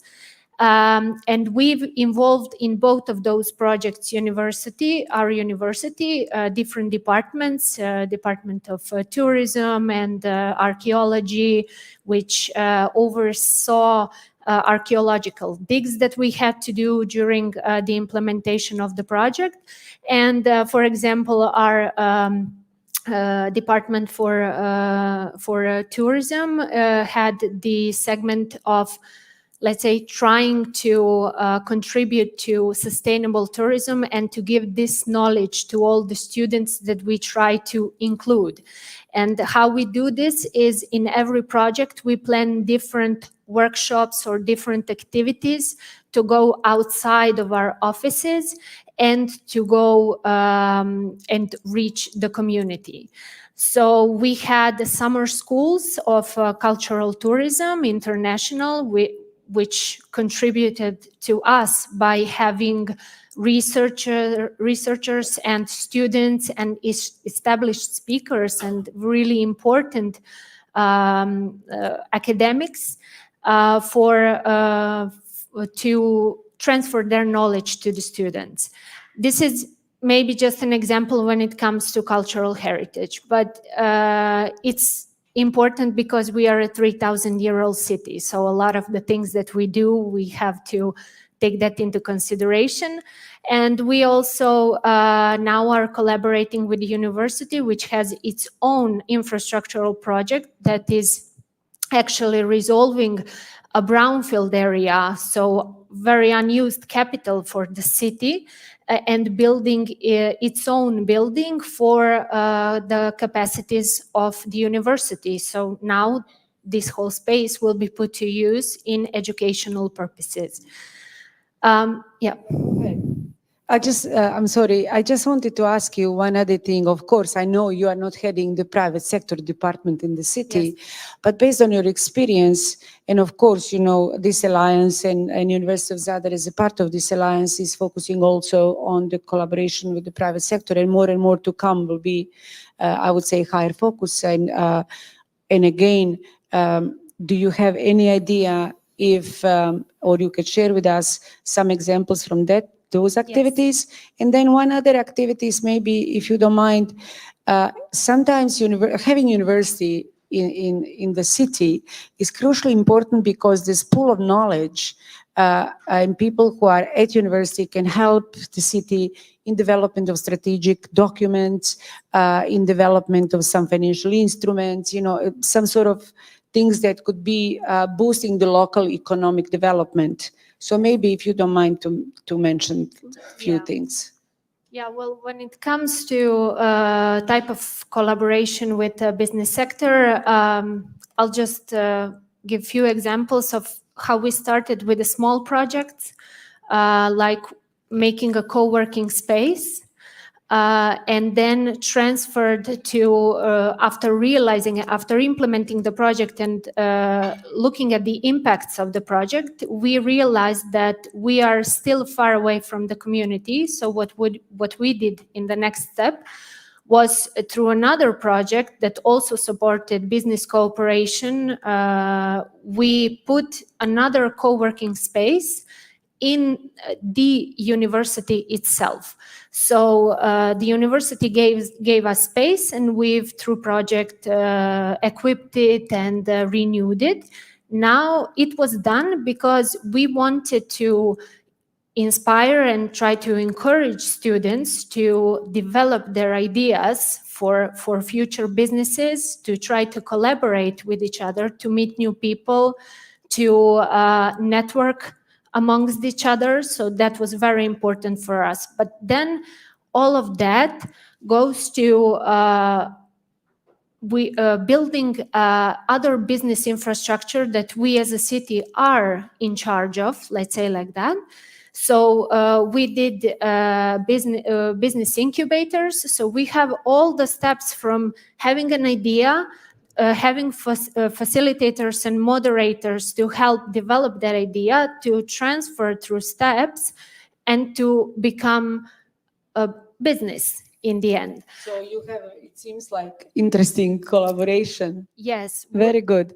Yeah. Thank you very much for time being. Let's move on to our guest here, Fidel Echevarria, who is General Coordinator of the European Universities of the Sea, as we said, Sister Alliance. So Fidel, obviously it will be nice to hear from you experiences of your alliance. What are you focusing on? And please tell us more about how two sisters are working together. Okay. Okay, thank you. Thank you very much. First of all, I would like to express my grateful to the organizers, especially to Isabella Bareiselt and to Jean-Marc Ogier, for inviting me to this special celebration you have had today, and in which I can, in my opinion, the atmosphere I have felt during the whole day has been very, very nice, really. And it is a good proof that you are 9 universities with a very good feeling in between you, and this is good news. So, of course, I am the other alliance here. I am the coordinator, as Danica said, of this European University of the Seas, which is a very similar alliance with also 9 partners, and that was a 6 partners alliance during the first phase. And we are coordinating the alliance from the University of Cadiz, but we have very fast, we have the Western Brittany University in France, Kiel University in Germany, Dansk University in Poland, Split in Croatia, Malta, and the 3 new ones are in Italy, Partenope in Naples, Algarve in Portugal, and Norway, Nord University in Norway. So very well, very good geographical balance, similar than you. We are covering the 3 or the 4 main basins of Europe, with the Baltic, with the Atlantic, the Mediterranean, and even the Arctic, with this Northern University in Norway. So we are very close connected with the EU-CONEXUS, really, because even we have an agreement signed recently, several months ago. And this is just to take advantage of our many similarities as 2 sister alliances, as has been said. We are, for example, we are devoted, we have the marine and maritime and coastal issues as a hallmark. Also, because we are all coastal universities, we can say that we are peripheric universities in some sense. We are in Spain in the very south, in Portugal in the very south, in Norway in the very north, and quite apart from for example, from the capital of the countries. So giving us a singularity for this, which means, for example, that it is more difficult to travel from one university to the other, because normally we need 2 or even 3 flights. This is a problem in terms of sustainability, carbon footprint, and so on. In our alliance, we are, of course, working in blue economy. This is one of our main activities, is related with blue economy. And to be brief, some of the activities we have done in these 3 years. For example, we are working hard in a new joint bachelor, which we call Sustainable Blue Economy. So really, and it was something that was said before, we are really engaged and we have a clear opinion about the importance of these skills for new students with this kind of specialization. So we are also, we launched several, maybe 2 years ago, an observatory of blue economy, which is also, a platform in which we are monitoring and mapping activities related with the blue economy. And this, I was speaking with Isabella before, and this is a tool in which our 2 alliances could cooperate, obviously. And the third comment, or very brief, is something that we have not done yet, but it is expected for the end of November. We have an amendment in our project we are finishing in December. And in the last week of November and 1st of December, we are celebrating in Cádiz a big congress on blue economy. It is called Innova Azul. Azul means blue in Spanish. And Innova, all of you know what it means. And then it is a space in which to put together scientists with the productive sector, companies, stakeholders. So it is an occasion also for it's an opportunity for you to be with us and to participate in this congress. And concerning stakeholders, we have we are very conscious that they are a very important part of our alliance. Indeed, in this Congress, they will be very, very important. In terms of governance, we have modified our stakeholders group within the alliance for this second phase. And we have decided to create several different councils, at least one council for cities, so for municipalities, in which the municipalities from the 9 universities can be together and planify and discuss. Another council for the ports authorities, given the importance we give to ports within our alliance. So there are many other activities, but I think for this first comment is enough. Thank you very much. One thing that crossed my mind is that Obviously, you have similarities and you have differences, and they are, smart people are always, when they have similarities, are putting them together to complement each other. And you already are on your way in doing things. I think, I don't know, I'm just throwing this as a bombshell, but the gentleman from the European Commission, obviously, maybe I got impression, it seems almost to me that Commission, particularly this particular, commissioner, might benefit much more by learning on the, your activities. So this was, obviously very good discussion.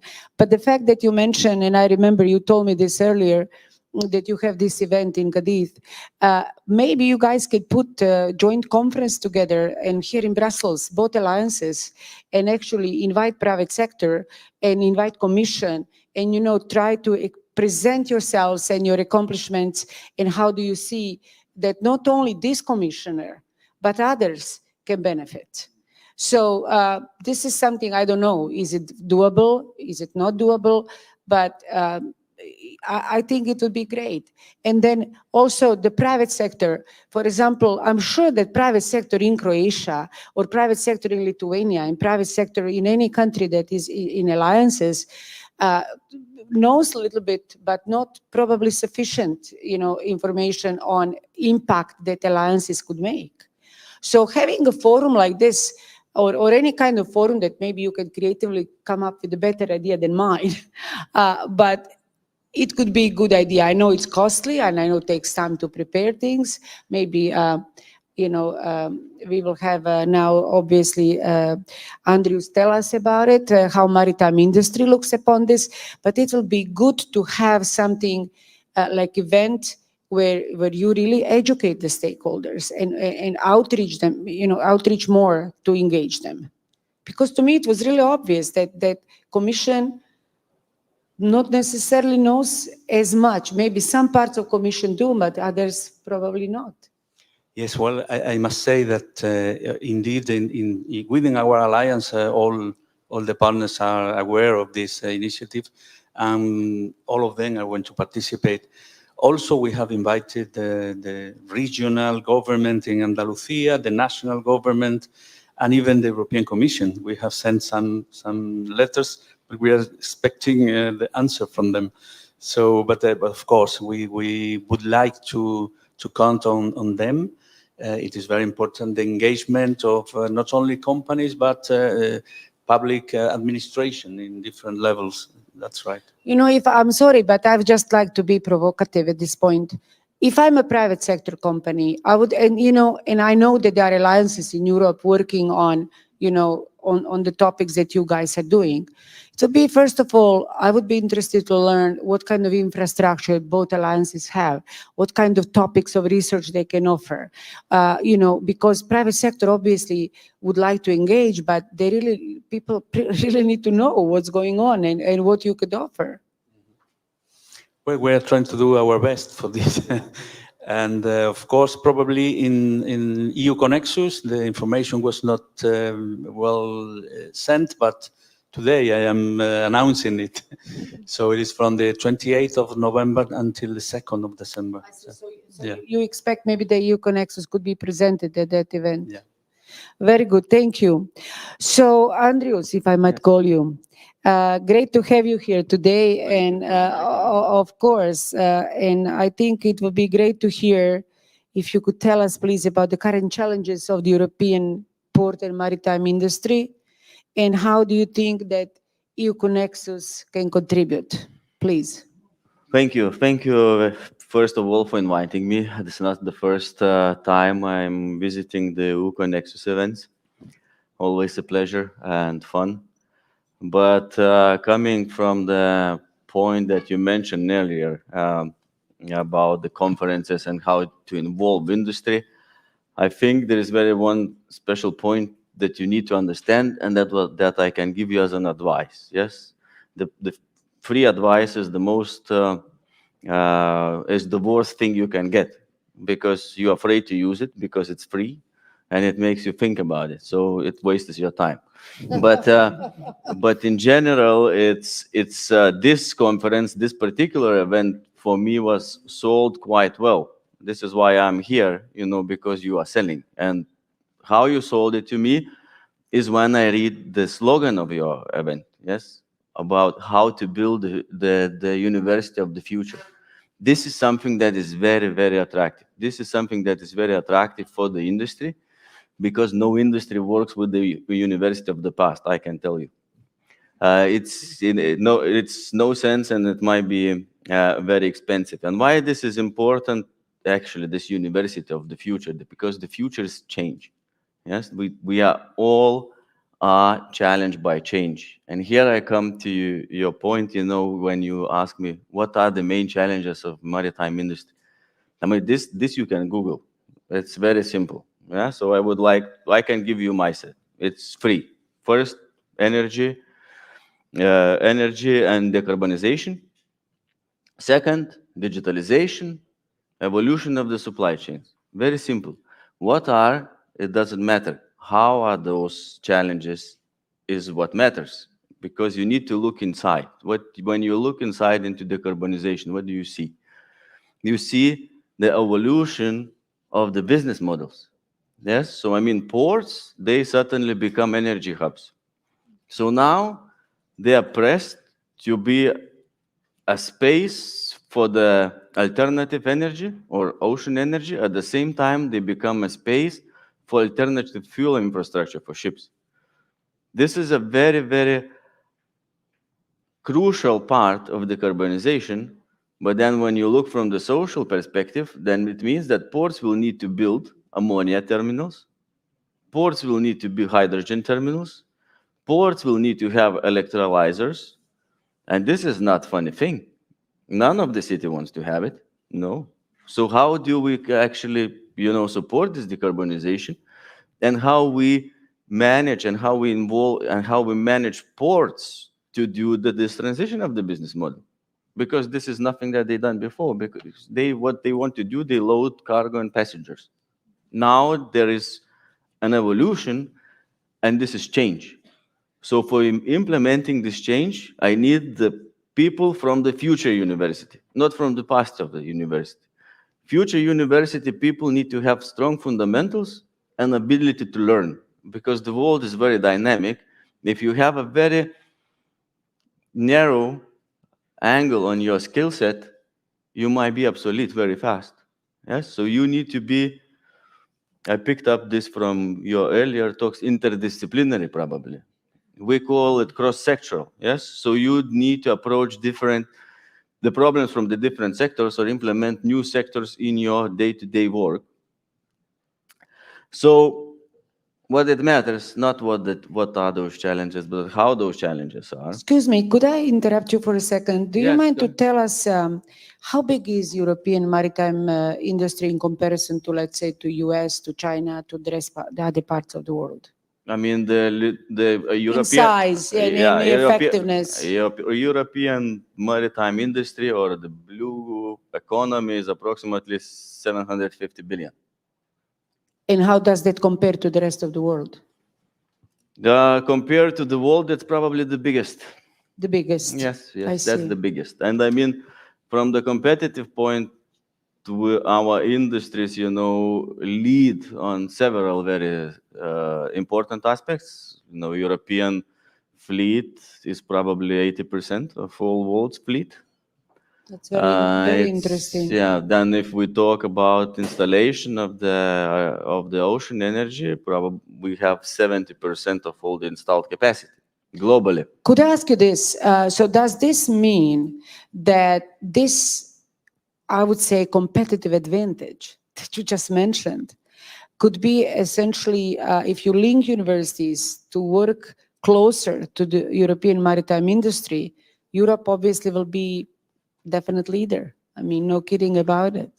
Yes, but they are leaders already. So I mean, that's universities? No, not the universities. I'm sorry. I want universities to be. I cannot tell you much about the universities. They probably have their own waiting capacity. But what I think is very important, that we don't see to the first horizon. First horizon is solved. Yes, we have a short-term challenges now that basically wipe all the strategies. but we need to keep the strategy moving and look into the second horizon. Yes, so I mean, we will stay competitive, but we need to make sure the future of competitiveness, because the people that you work or the people that you work on now will be competitive in 10 years. So we need those people to be competitive and show us the way how the industry should evolve. I want to deal with the people that are building the app that will make us all healthy and happy. Yes, I cannot do it. I can't do. I'm broken already. Yes, Now, let me but tell those you. guys might do it because they don't really care what do I think. But let me tell you something. I think that European private sector, with all due respect that we're leading, and I'm so proud of that, without universities and people who will be developing right skills for the private industry, this is not going to be great unless you have engagement of universities and support of universities, because right skills is what it's needed. I hope you agree with this. Yes and no. Great. I thought he would say no so we could fight, but no, he agrees. Yeah, go ahead. I'm just kidding, I know. Yeah, of course. Just so, regarding the maritime industry, obviously the fact that Lithuania and Klaipėda are participating in Uconnects, in your opinion, and you said you attended other events, how the EU-CONEXUS impacted on your own country's maritime industry? You are leading this cluster, and what do you think? What are advantages that Klaipėda is participating in this EU-CONEXUS? Yes, so this is where I wanted to come with the skill set that maybe this is not the most important thing, because skill set you can build. If you have a good fundamental skill set, companies, they are able to build. What is the very important here is the human capital. And here, what I see, I don't know if I'm right, I mean, I'm trying to understand the Uconnects. From the industry point of view, that's consolidation. Consolidation of human capital is a very competitive advantage. And I don't know, you have all those little things in between you, but you need to make it work. Because if you are not making it work, it's not interesting for the industry. So we need, as you mentioned, going from hundreds of the researchers to the thousands of the researchers, from the thousands of students to 10,000s of students, from 1, 2, 5 institutes to 50, 60, 100 institutes. This is where we see a selling point to the industry, and you need to make sure the industry has an access to that. If they have an access to that, we will figure out how it's going to work. Just be open and you will sell it. Your country's maritime sector, if you could please reflect on that. Our country maritime sector, I mean, is quite significant from the Lithuanian perspective. We probably can account that the maritime economy has an impact to 10% of Lithuania's economy. But I mean, for us, this is a strategic sector, yeah, because maritime sector is cross-disciplinary or cross-sectoral. And this is kind of an entrance to all the other possible resources. So you need to have shipyards to maintain the offshore energy. You need to have ports to be able to utilize, blue potential resources or whatever you can get in the sea. You need to have ports to start up the mining. So countries are as competitive as they are able to use maritime resources, because we don't have space on land anymore. Interesting. Thank you very much for time being. Let me move to Professor. So now you heard the private sector point of view. It would be good to hear what you think about it and how in the future topics of these research projects that Uconnects will have, what would be your perspective on this? I really liked, and I think the most important word you said in your talk was adaptability.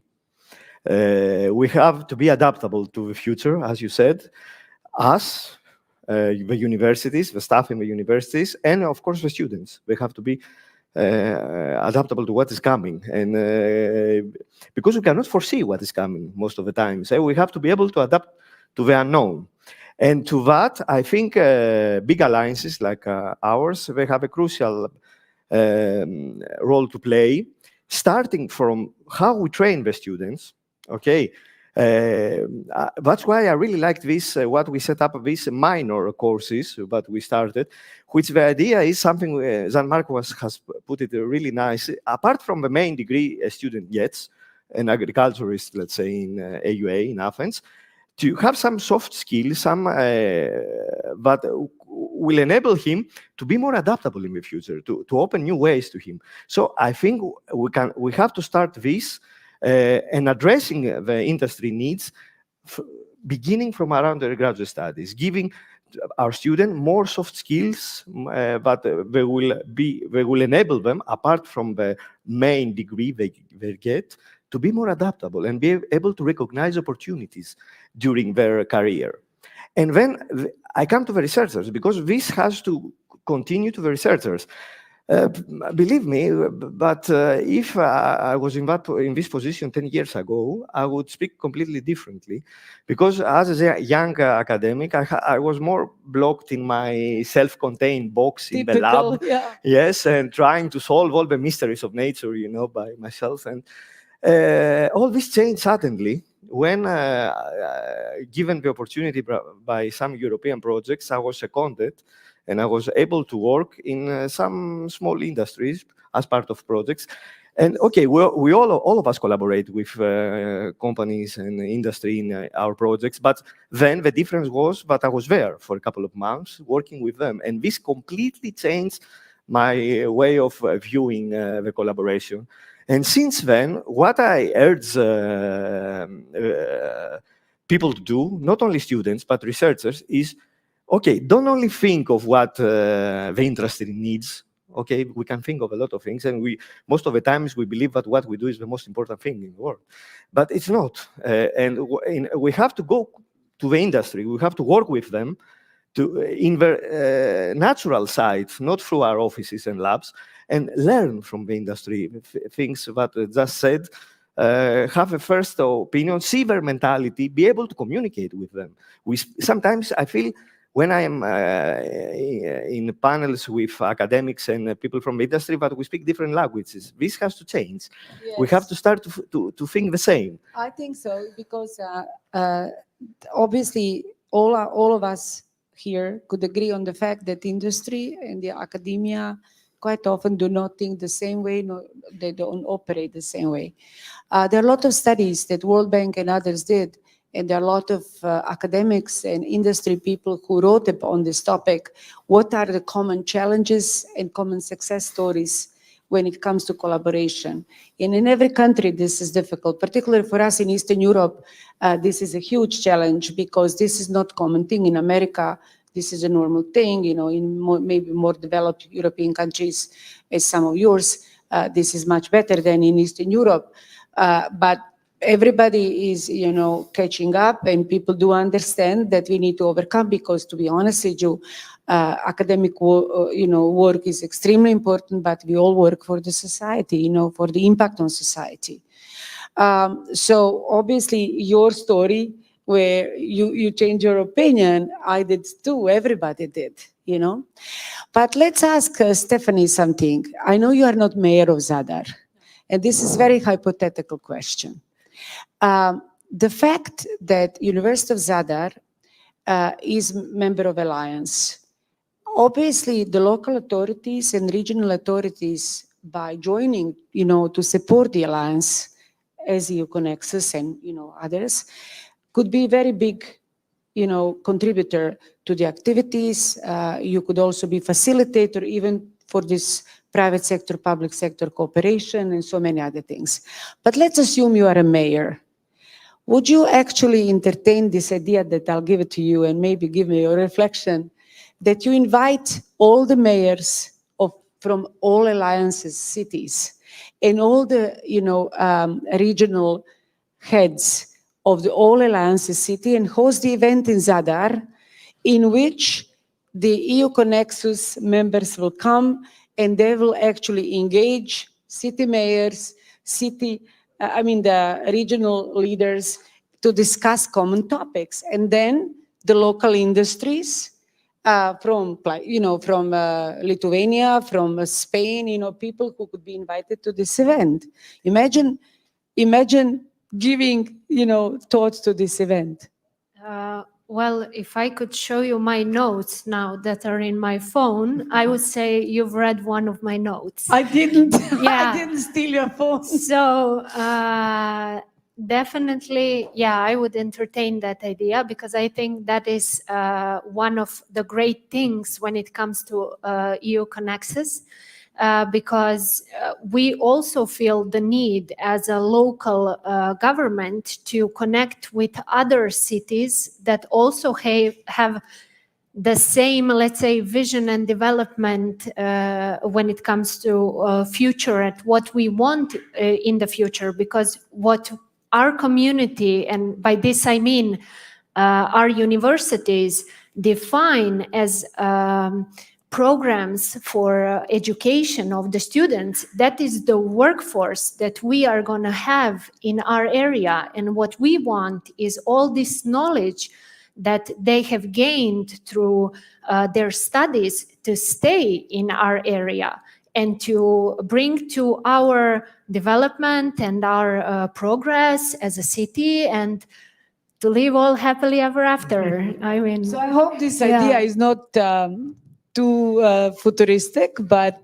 maybe we can work on things like that and then, change cities and countries as we go. Yeah. Maybe, Fidel, you would like to say something on this, and maybe your experience in November on your conference could be some good start where you could even share ideas with us, like how it would work in Cadiz. So let's hear what you think. Yeah, in my case, I agree with some comments before of this change of opinion, no, from a very academic position to an opinion in which the society gets much more important in the connection between research and society and productive sector and so on. So in this sense, both alliances with this focus on marine and maritime aspects, we have a good opportunity in this decade, which has been named the Decade of the Oceans. So it is a good opportunity. In our case, I would like to remark one of the outputs we have obtained in our alliance, which is a simple one, but it is a very important one. It was we call it a research potential database, in which we have been, just knowing each other. Our alliance is an alliance in which we had no previous experience. And to know the research groups, for example, the stakeholders around every university, the infrastructures of the others, was a very important first step, and we did it, and we are very proud of this. And one very singular also activity we have done is not very connected with the stakeholders or companies, but we made last June a big cruise, oceanographic cruise, from Dansk, using a research vessel from the Polish partner from Dansk. And then it was a very symbolic activity, because we went from Dansk to Kiel, then to Brest and to Cadiz. And it had a scientific component. It was a scientific cruise with, we were exploring, gas accumulations and microplastic distribution. But also it was an opportunity for training. We had master and doctorate students on board, and dissemination activities. In every port we were, speaking about our alliance, the role of the sea, of the ocean in our planet, and so on. So it was like a floating university going from the different ports, the different cities of our alliance, of the Atlantic side of our alliance. We need to repeat it in the Mediterranean side, and probably inviting Uconnects to participate. But it was a very singular activity, very highly connected with our aim, with this focus on marine aspects. and it has been probably the most singular activity we have done. Yes. Before we go to the audience, I would like to hear from you. If the event, this hypothetical event I mentioned that could potentially happen, where Mayor of Zadar invites all the mayors and, and everybody, and she's a mayor now, we just made her, we elected her. The clusters, do you collaborate with the clusters in the countries of alliance? Or what would be, like, for example, your view on how clusters in maritime industry could essentially collaborate in the countries where the alliance is located? What I can say, one thing, of course, the event in Croatia would help. That's good. Just make the right timing, of course. But in general, yes, we have a very wide network of collaboration. As clusters, as a cluster, we don't really follow maybe the scientific developments. We follow the industrial developments because we work with the markets where we have our export markets. But in general, I want to point on one aspect here that usually universities are a part of the cluster. And this is the point where you say, think like an industry. My advice for universities, never think like an industry, because instead of being university of the future, you will become industry of the past. What you need to think is you need to think about the same thing, because the industry always thinks about application. So in order to be efficient and be able to sell and to able to deliver, you both need to think about the application, maybe from the different perspectives. Thank you very much. Now we will have audience. So our student is here to help us. So now we will start the Q&A session. Everyone who has a question can raise their hand and we will give them the mic and you can still be the moderator. Absolutely. And I'm sure that the audience did not fall asleep yet, because we have a new mayor elected. We have some major decisions here. So we entertained you guys. So please wake up and ask the questions. And I have a question also. Where do I sign up for the trip, the scientific trip? Okay, so we have a question down in the last row. Yeah, hello. Thank you for this communication. I have three questions, little questions. The first one is for Andrews. I wanted to know if you know how many women are directing ports in Europe. How many women director of ports there are? A question for Emanuele. If we can put together adaptability with creativity. And a question for Stephanie, the future mayor of Zadar. How can we start working on this project? Thank you. So, okay, who's maybe you go can. First? I go first. Okay, go ahead. I don't know how many women are the directors of the ports. I know it's not enough. By the way, I can say that the president of the port authority in Cadiz is a woman, at least. Bravo for Cali. So, Prof. Adaptability and creativity. I believe you cannot separate these two, especially if you are a scientist, because science and research is a form of art to me. And as art has its own truth, also research has truth inside. And in order to unravel this truth, you have to be both adaptable, okay, but you have to be also creative. So you cannot be a scientist if you are not creative. Okay, Stephanie. And the project, okay. So to my mind comes one project that University of Zadar actually has prepared, which is called Archipelagos, which is basically, let's say, a camp put on an island, and there you come as a researcher and you have to adapt to no people, to no stores, to I don't know, wildlife, to put it at least, and think about sustainability and resolve problems. So yeah, if you want to come when we implement that project, you are welcome. Actually, this is very interesting. We had in mind something more leisure, and kind of comfortable things. More questions? Yeah, we have a question here.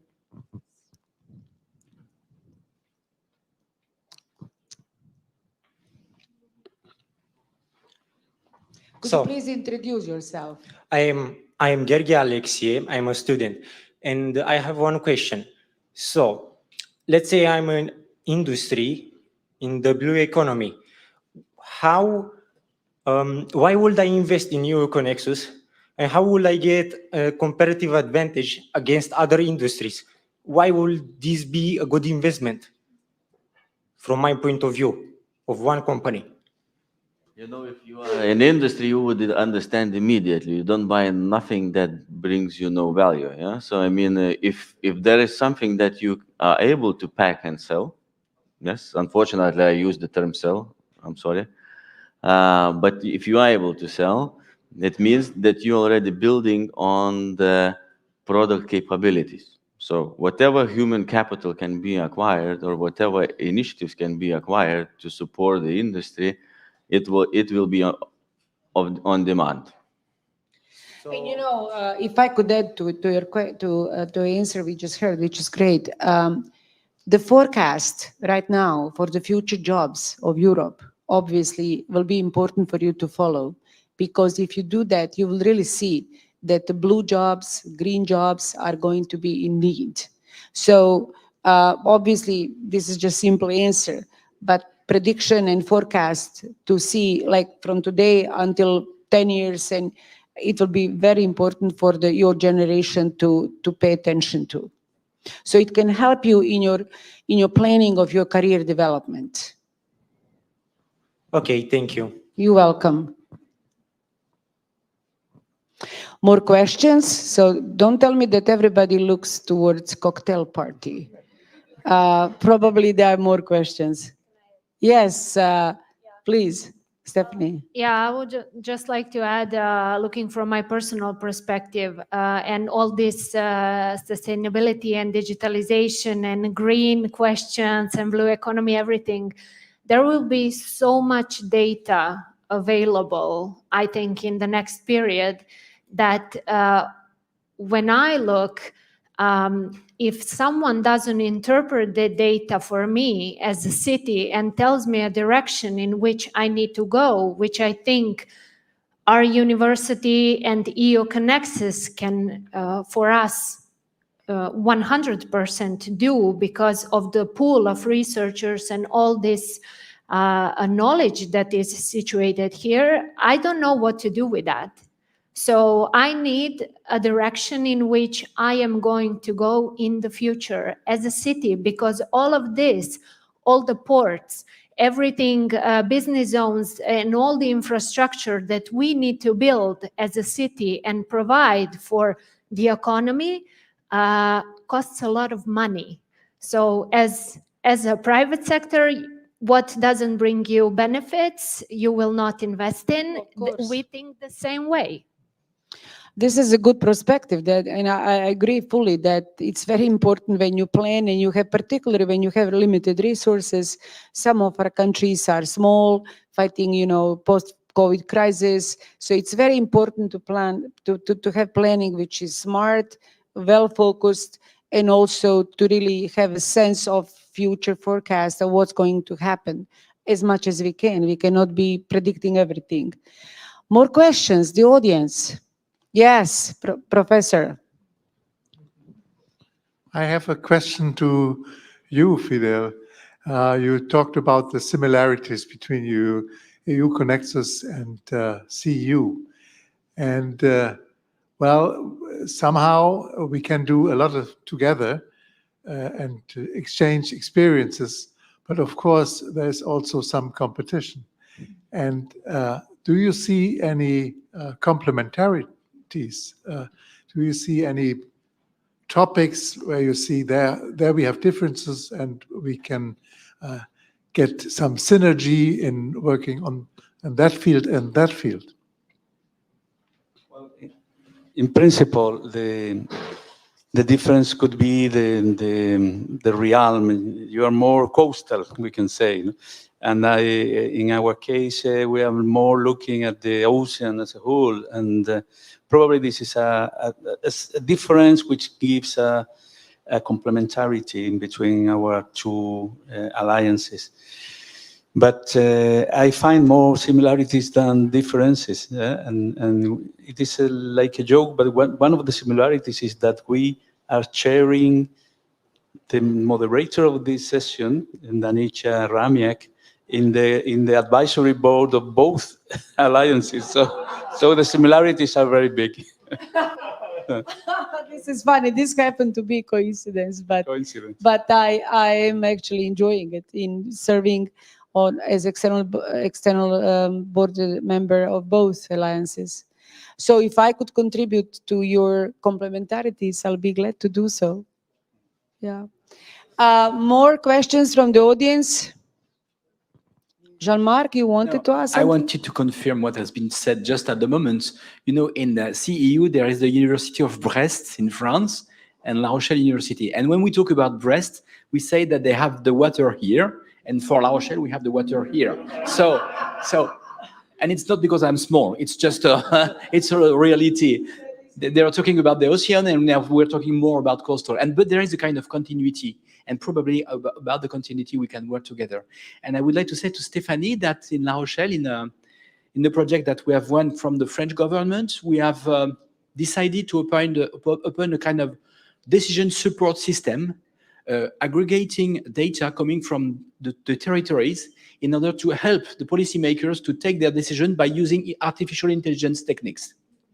For the moment, this platform, which has been supported by Christian Hénard, who is here, the Vice President of Research, is dedicated to La Rochelle territory. Maybe we could think about opening it to the cities of EU-CONEXUS so that we could have a kind of a comparative approach concerning the way the decisions are taken.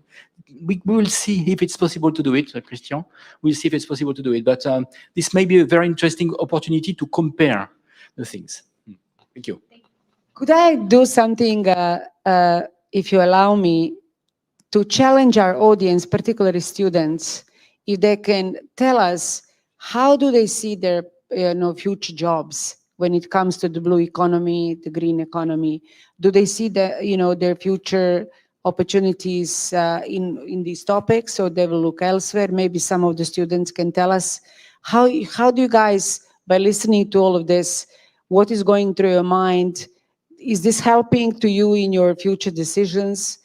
Do you see yourself in the private sector, or you see yourself in academia, or you don't know what to do? Could we go with some of the students? Could I challenge you, please? Who's going to be first? Yeah. This is another one, yeah. And then maybe you can also, as he just said, and how do you see future university of the future? Okay, so I will break the ice. Please break ice and Okay. Engage them. Yes. Okay. So the question was, how do I see myself in, let's say, 5-10 years? Because I will graduate, and I hope that I will be a civil engineer. So I think with this experience with EU-CONEXUS, I have made a lot of friends in the members of the consortiums, and I can easily go to each country and work in a coastal area and do my best to help and develop this area, because it is quite a hard job to be an engineer nowadays, and it's even harder to come with some innovative and to develop this area. And also, I don't remember the second question, like the universities of future or something. Like, for example, of course, this is great that you feel that participating in EU-CONEXUS, really the cultural impact was really important for you, and you feel comfortable working in any country. That's great. So this is contribution to European value. But your career, when you think about your career, do you see yourself in the private sector, or do you see yourself in academia, or you really don't know? For now, I would see myself in the private sector, but in the future, like when I will get older, hopefully, I will turn my experience and I will try to do my best to help the others and do my best to come to the universities and offer webinars and share my experience, because as you are here with us and you are sharing your experience, I think we also should do the same for the next generations. So the question with the universities of the future, I think EU-CONEXUS, it's a consortium that is looking forward to develop more into this area, to create the universities of the future, to create stronger bonds between all the European community, and maybe in the future, why not in the whole world? So thank you. Thank you very much. But just last question for you. Let's say you would like to go to the private sector. Would you like to go and work in an established company, or you potentially could think about establishing your own startup? That's a great question. So I just enrolled to the entrepreneurship minor course from Zadar. Was it useful? I only had the first course. Now I think Thursday I will have the second. So I'm looking forward to open my business and maybe become rich, hopefully. So here we are having next Warren Buffett here. Thank you. Thank you. At least, You want to say something? Yeah, go ahead. at least for sure you're gonna get older. Don't worry about it. Some more students who would like to share their perspective. Could you please, maybe, don't be shy. Let's have at least one more. Oh, come on, one lady. I can speak up. Okay, go ahead, tell us. I don't know if it works when you hear. Okay. We can hear you. Okay, so first of all, it was really interesting because it gave us motivation even when we didn't have that experience with the private sector. And also with the Uconnects classes, we got to experience more parts of the private sector. And maybe it helped us to think more about it, maybe going into that besides the academic career. Then for the future of the universities, we do hope that the Uconnects continues this journey and doing innovative things that will attract even more people. And then the other question was, would you open your own business? Okay. Right now, I'm not really interested in that because I do like research. So maybe later. So you will choose the research career? Yeah, but if I find opportunity for the private sector now, I'm thinking more about it. I'm more open-minded about it. So, Very good. Yeah, Prof. Can I add something to your question so we can hear some feedback, because something I always trouble No, me. go ahead. If the students in their mind perceive a difference between, let's say, basic research, what it means, I don't agree personally with these divisions, but I want to see your way of thinking on that, and applied research. So research that is mainly orientated towards answering the big secrets of life, if there are some more, and research that is more applied or orientated toward the needs of the industry. Do you perceive a difference, and do you take this into account when you decide your future career, so between academy and industry? Does anybody want to take the question? Oh, come on, guys. Everybody's asleep by now. So I can answer, but yeah, go ahead. Okay. So of course we shouldn't divide them, because many times from basic research we can have something innovative that can be used for the industry, and most of the times the research that is done in the industry also can be basic research, and it's based on basic research, like for the looking for how life started and stuff like that. So we shouldn't divide them. Yeah. Thank you very much. Stephanie would like to add something. I have a question for a younger audience here. It will not be hard, but it is significant to me. How much are parties important when you have some type of event?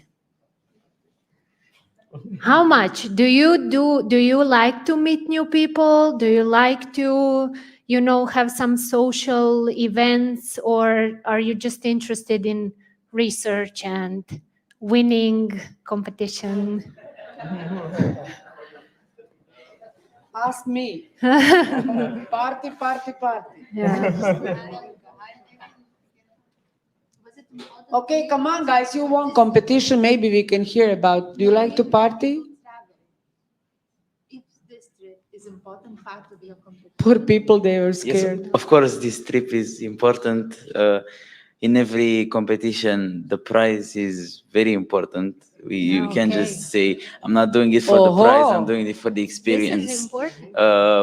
The experience and the prize are both important, in my opinion, equally.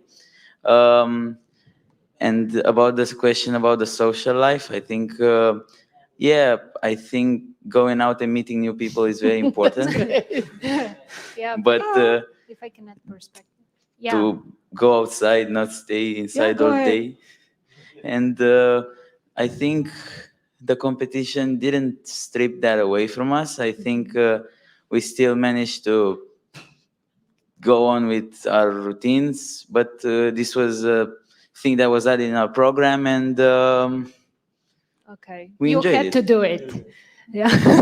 We had to do it at the beginning, but when we saw that we started winning, it became Yeah. pretty interesting. Thank you very much. Fidel would like to make a comment.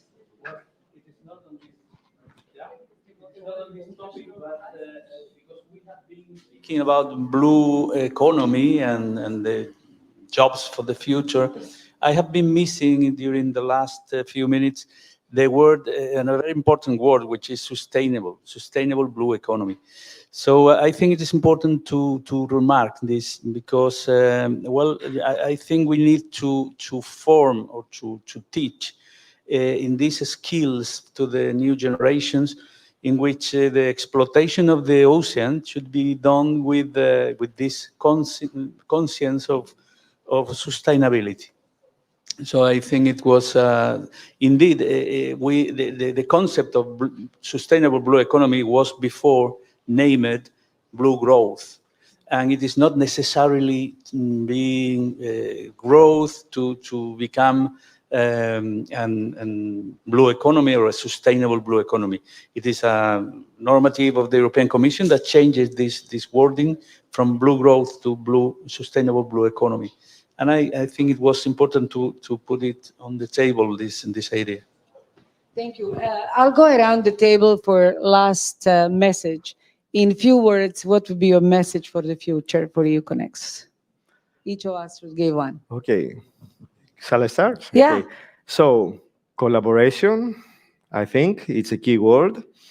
Multidisciplinarity between disciplines. And for me, the most important, let's say, bet for the future would be to manage to tightly link the education inside the Uconnexus with the research and, of course, the needs of the private sector. I think this is the gamble. We have to bring them together and try to make them just following links in a series of activities we do. Don't treat them separately. Thank you. Stephanie. Yeah, for me, I can only confirm everything you've said. And the only thing I can add is the most important, networking, because people we meet today in many different forms, tomorrow can probably be our co-workers or business partners, or so every opportunity. Yeah, that's true. So for me, establishing a network, a personal network on any type of event is very important. Thank you. Please, what would be your message? I For think the future. that the simple message would be build a future university or fail trying. But in general, focus on the consolidation of human capital. You have a lot of human capital that is a very, very attractive product for the market. Thank you, Fidel. Well, for me, it is. We are finishing the first project in both alliances. I congratulate you for all the achievements you have got. And for the future, for the new project we are just beginning, I think we have a lot of opportunities to work together and to complement our two alliances. In our case, for this second phase, it is a very important aspect to engage the whole community, which is something very important. And although we have been 3 years working in our 6 universities, it is still necessary to engage the whole community, and especially the best researchers and the best professors in our universities, which sometimes are very busy, and it's not easy to engage them in this initiative. So I think these are 2 points in which we need to work a little bit more. So and thank you again for your kindness inviting me here. Thank you. Thank you very much to all the speakers, and thank you very much for our hosts here. It was a great pleasure, and I hope that we contributed. But my message would be that I, of course, agree with everything that colleagues here have said, and I think that you are on a great path. And I'm sure that it will be very important to find the ways and means to be sustainable. And this, event that I proposed in Zadar or any city that you could choose, I think could be a good opportunity, because I did realize today that there is more awareness to be done at all levels, from the city up to the regional governments and to the Commission as well. So with all of that, thank you very much for the opportunity.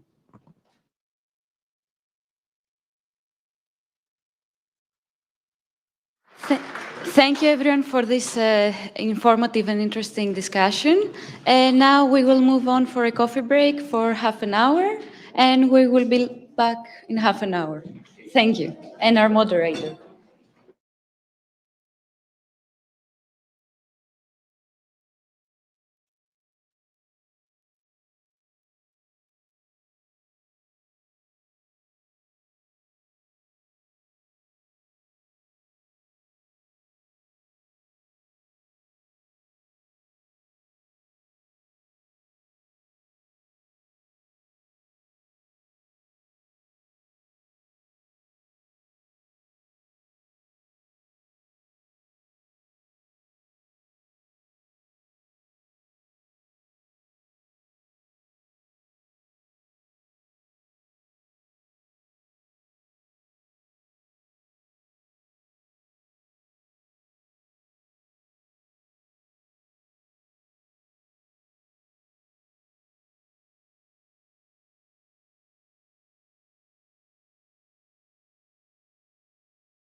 Hello, everyone. Welcome back. Is everyone back from the coffee break? Okay, so as a reminder, this is the last coffee break before cocktail, because I know everybody is waiting for the cocktail. And also, this is the most important moment in this night because we will talk about the future. So we will start with the EU-CONEXUS Plus, a significant step forward for the European University. And this being said, I would like to welcome again Jean-Marc Augier, the man himself. He is the chair of EU-CONEXUS Governing Board and also the president of La Rochelle Université, and Isabella Berg-Eiselt, executive director of EU-CONEXUS. Jean-Marc and Isabella will give us a focus on EU-CONEXUS follow-up phase, which is starting on 1st of November 2022 for 4 more years. Based on his presentation, you will understand better what is the political vision for the future of EU-CONEXUS Plus. So, Jean-Marc, the stage is yours. Okay. This is the remote.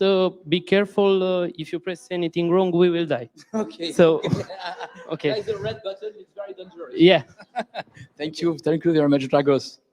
Before starting and talking about the future of EU-CONEXUS, which is EU-CONEXUS Plus, I would like to warmly thank Antoine from the Région Nouvelle-Aquitaine. I don't know if he's here. Not Antoine Doucet, Antoine, for welcoming us. As you may know, this building belongs to 2 regions in Europe, Essen and the Nouvelle-Aquitaine in France, and they are very nice to welcome us today. And I would like to applaud them today for this. Thank you very much. And I hope that the President Rousset will be aware about what is happening in France around him. So I'm going to talk about the future concerning EU-CONEXUS. We will do it together with Isabella. Isabella will talk about more practical things and more operational things. And we try to share again the vision that we would like to develop for the future. So just a few reminders, of course, when we talk about the future, we're talking about where we are coming from. Of course, it's a question of trajectory. Just to remind you some slides that we have already seen this morning. EU-CONEXUS is an alliance gathering 9 partners, each of them being located on different coastal areas.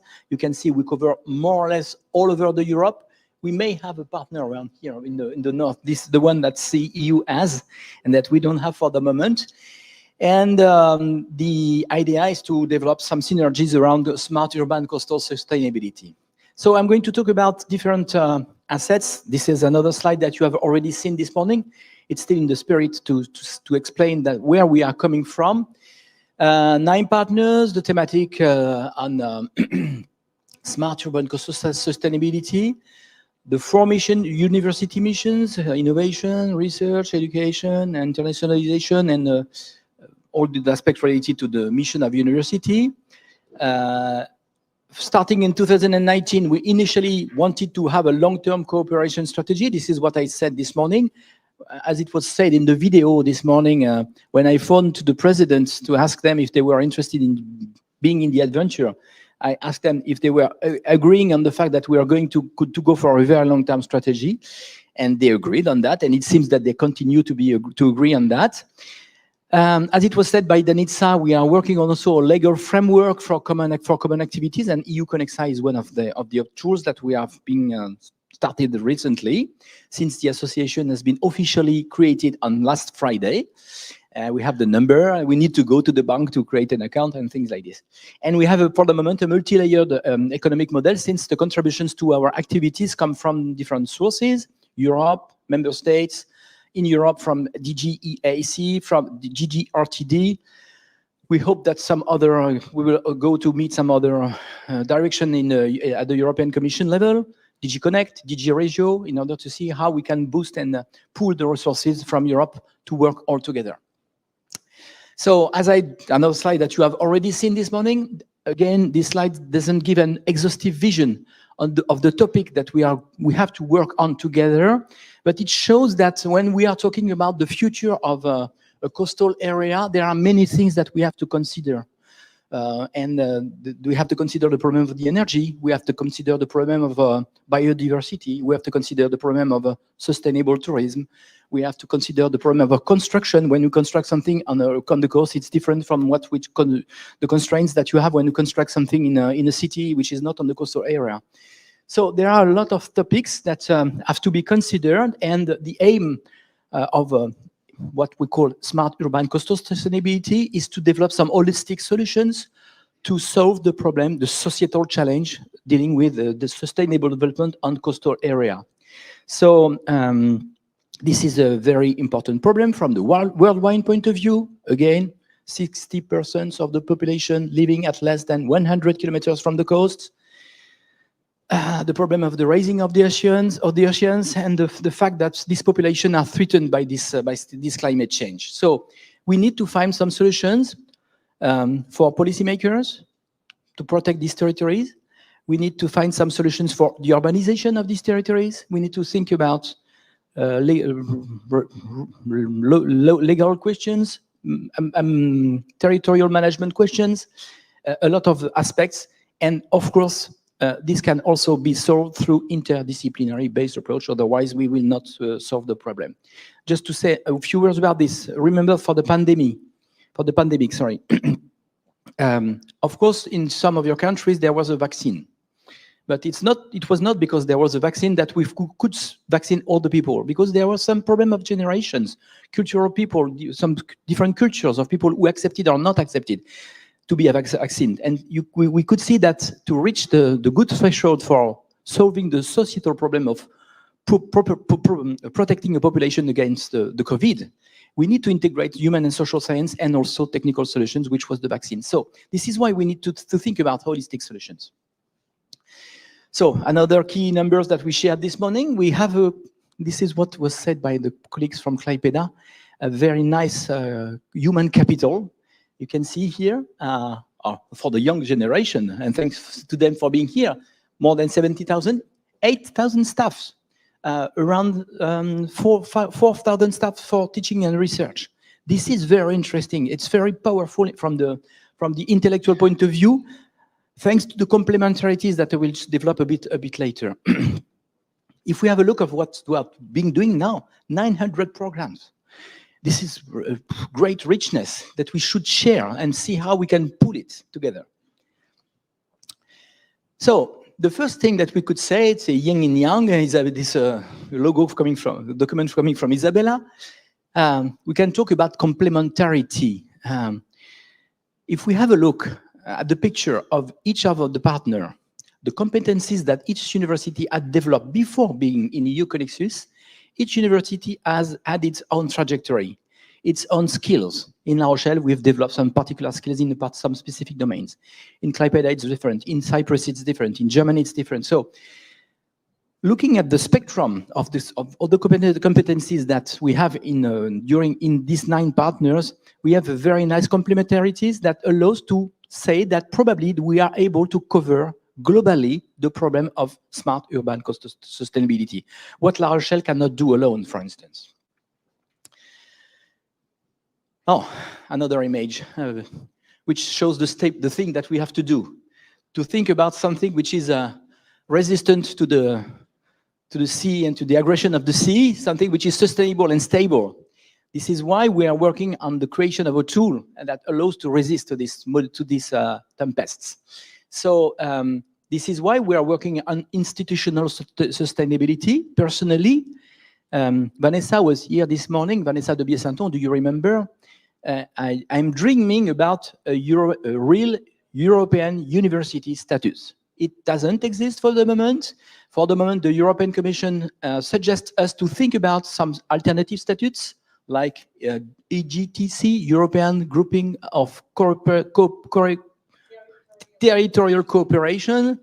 There are some other tools like the association that we have in La Rochelle. Whatever we consider, these tools will not be long-term because this is not adapted to university. We need a statute for a university to rethink about what is a university for the moment at a national level and to think about what should be a university at the European level. Talking about the accreditation of the diploma, talking about what is research at the European level, what is innovation at the European, to rethink everything as if you were in a country, but at the European level.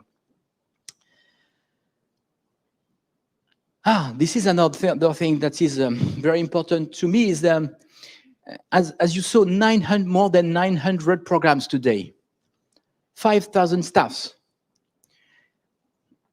The thing which would be great is to offer to students from to Dragos coming from Romania, to offer him the whole spectrum of the teaching programs that we have in Europe. He could access from Bucharest to some programs that are given by La Rochelle or by Klaipeda or by whatever.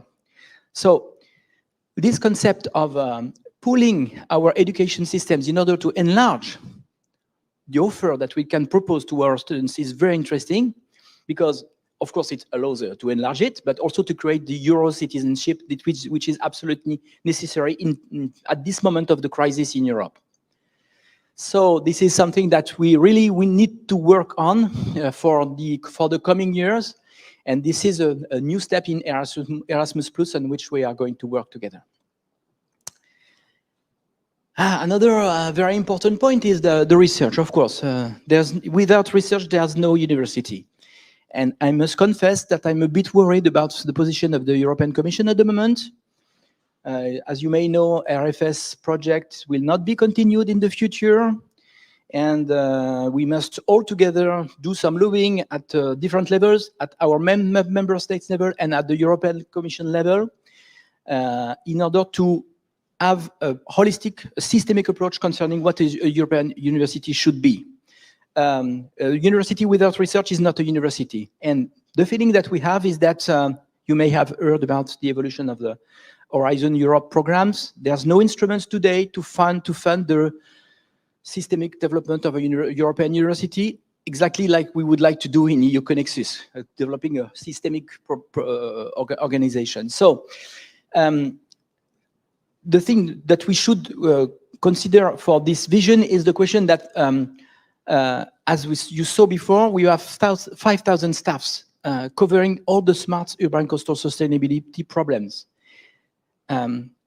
Having such a strength focused on this topic does not exist in the world. Together, we can create something which didn't exist in the world, and which would be very powerful from the intellectual point of view, innovation point of view, research point of view, to create these new, to produce new knowledge thanks to these complementarities between our respective universities. So, it's anthropized. So we should cover, of course, anthropized and non-anthropized coastal areas for the reason that I explained at the beginning.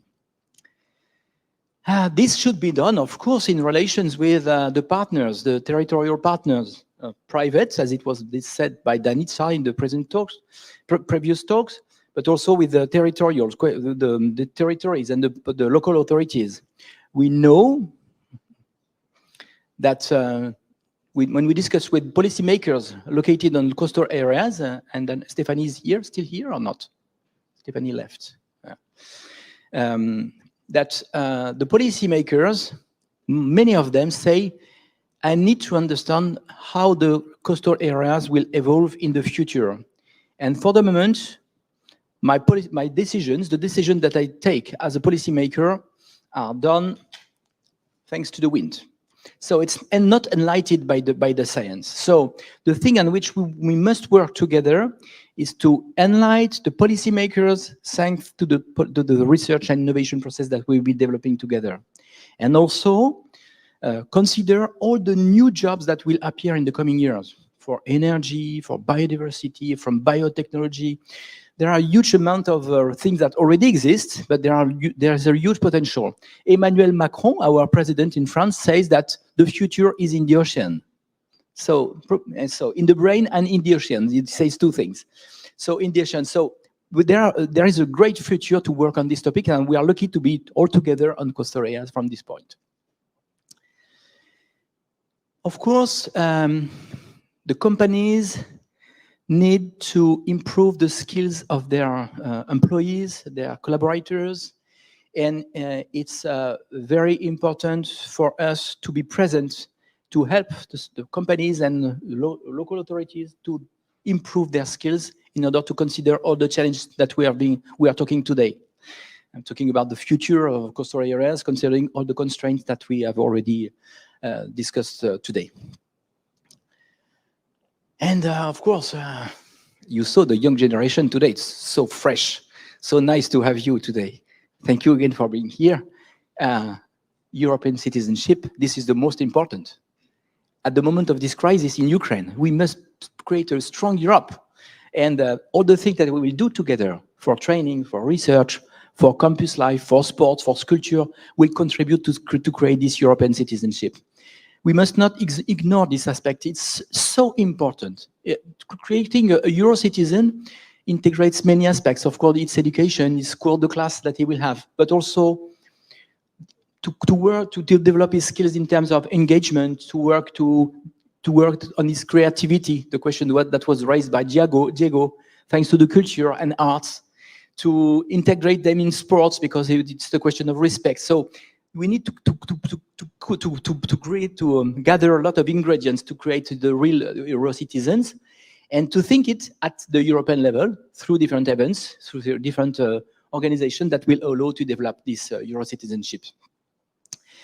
So now this is finished for me. This was kind of sharing about what we should do in terms of vision and the future, and Isabella will continue to be more precise than me in terms of operational questions. Thank you.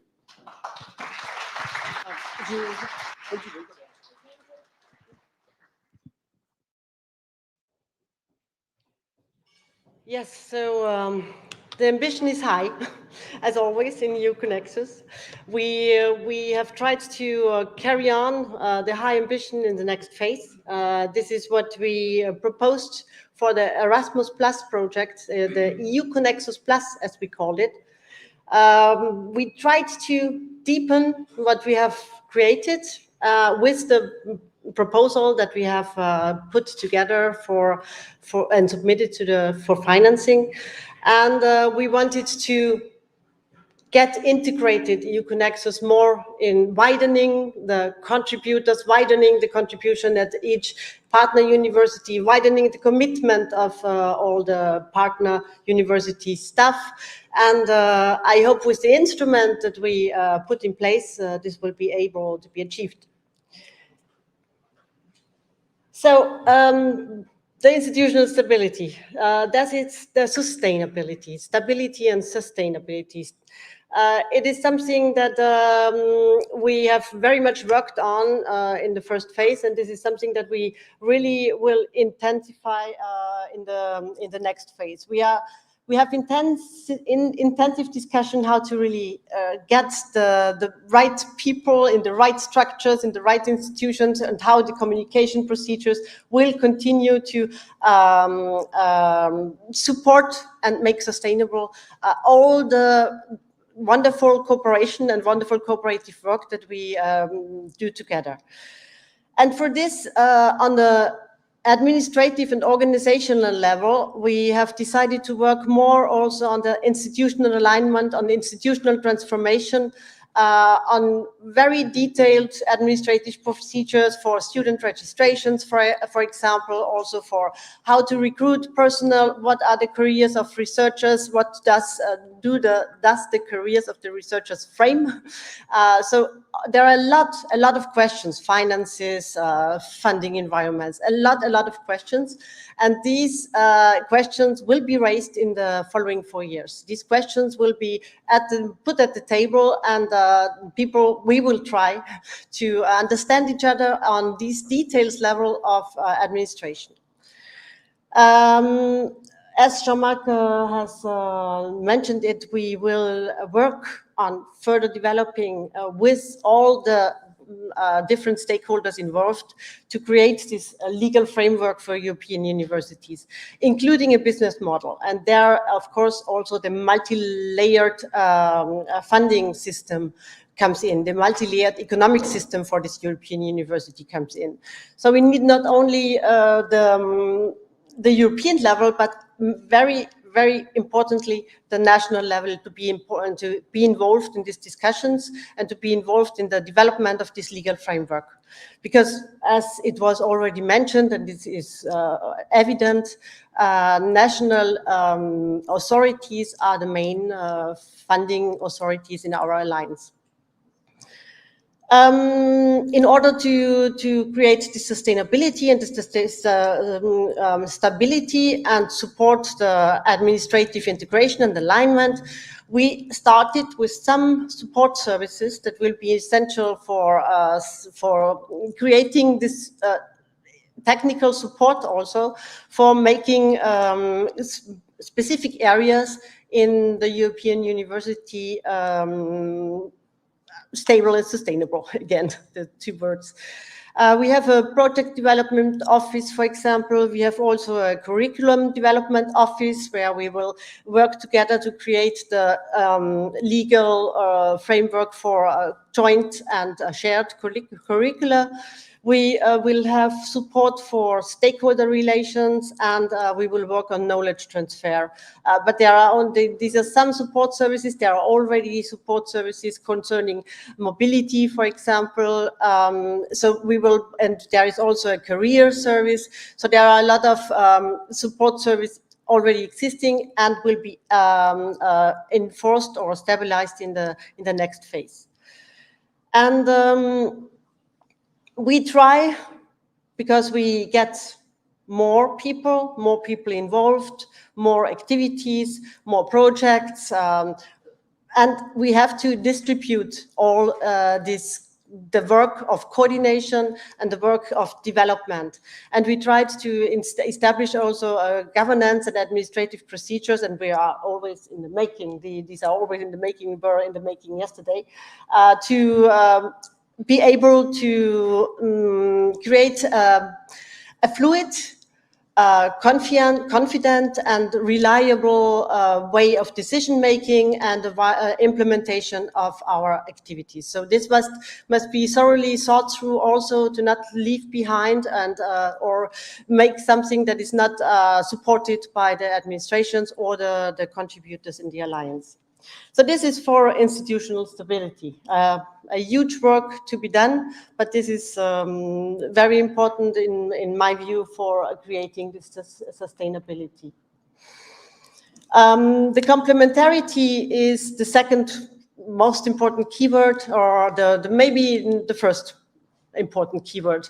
We are building our complementarity, and after having made the experiences of creating extra curricula, the joint master program and the joint minor program together, getting to know each other, how it works, how we create curriculums. Now, in the next phase, the focus will be on looking into what we have and how we can get the things done together without creating new things. It is not obligatory to create new things. And so this support, what I mentioned for the support services of combined study offers, will be very important for this phase, because here we will really work out our strengths and our commonalities. Also, the micro-credentials will play a role in providing this complementarity. We know already there are short courses, how to make short courses. We have the minor programs, and we have created these short courses together. But now the concept behind micro-credentials and how to create an offer that can serve different publics, from bachelor students to lifelong learners, how this will be also a conceptual work to be done and a theoretical work to be done, also again with the national authorities, how to create and how to, what do we want with this offer, with this combined offer of our European university. The Career Center, already established, will also play an important part in this complementarity, in opening up for students the internship offers more intensively, as it has done right now.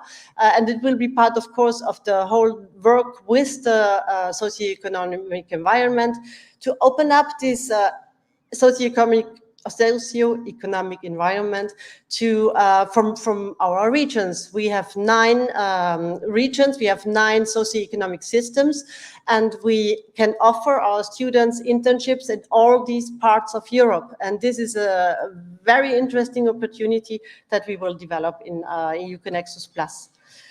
The research to education program, what has already been mentioned also by Manolis at the roundtable, that will also be a focus in finding this complementarity in EU-CONEXUS Plus. So how do we work at the different partner universities for integrating research and educational activities? And we have in the new proposal, in the EU-CONEXUS Plus proposal, we have tools that may allow to experiment how we get these two worlds or these two missions of the European University closer together. We have open research hours, we have research labs, and we will ask the PhD students to work with master students. So this will be a closer link that will be created, also looking for complementarity on this cycles level. And finally, the strengthening of the joint research institutes. There, I will not lose too much time on this because we have already talked about it just in the roundtable. But it is, of course, the scientific conference in Athens showed that we have to work continuously getting to know the researchers, each other, getting to know them and getting them to work together. And this is and seeing the opportunities. And this will be done with a lot of support for conferences. I think physical meetings is still the first step for research collaboration and project development.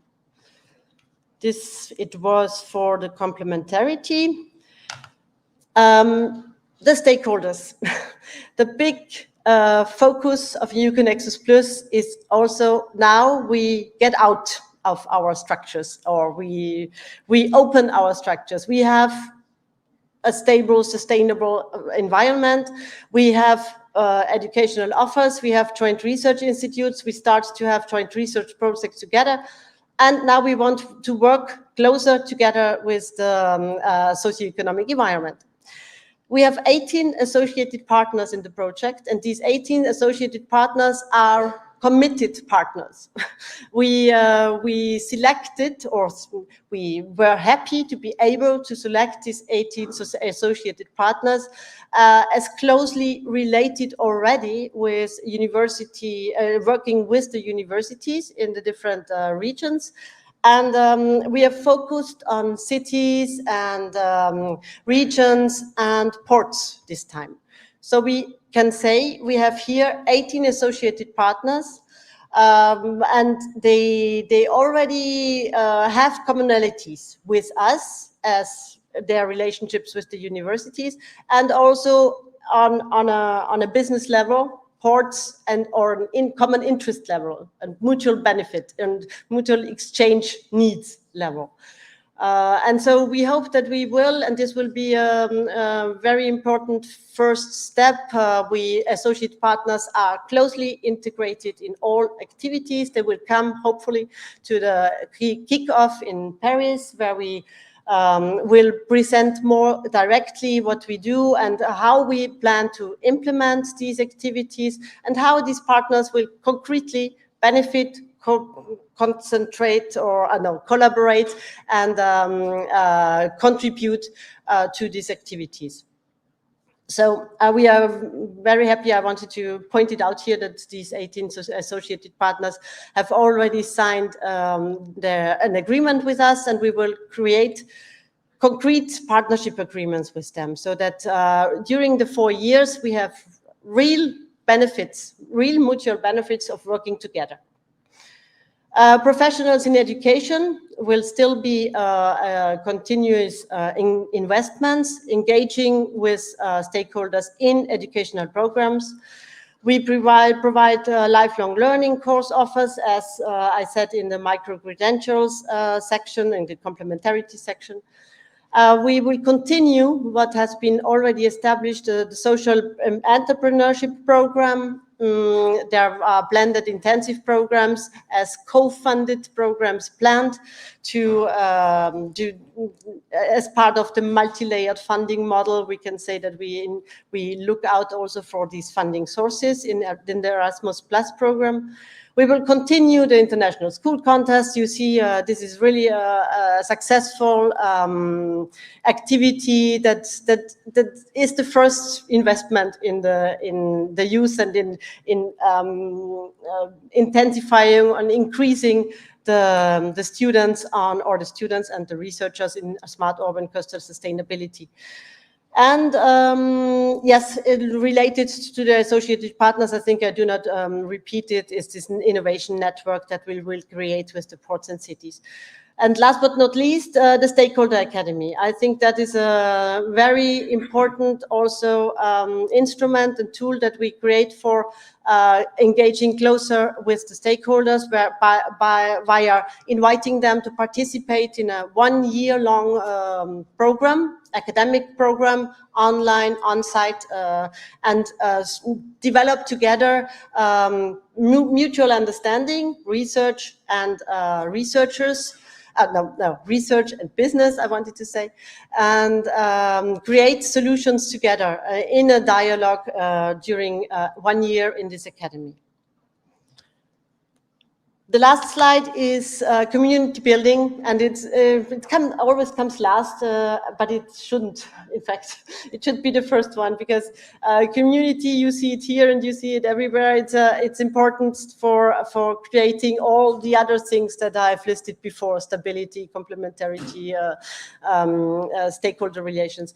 And this community building is in the new EU-CONEXUS Plus supported.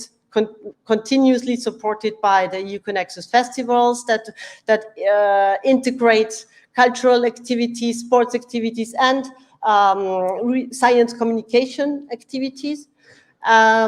We will finance student projects, so we will engage more with the student community via giving them the incentive to create at the EU-CONEXUS level something together with regard to smart urban coastal sustainability, or with regard to also cultural events, science and culture integrated.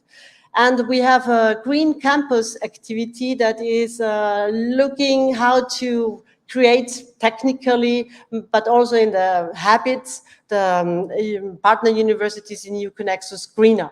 So this is very focused, starting from technical benchmarking. What can we do on the technical level to improve the energy efficiency, for example, in our buildings, but also what could be changed in the habits. And this could be afterwards a EU-CONEXUS green campus policy in the end. So I think this was the last, if I'm right. Yes. Thank you.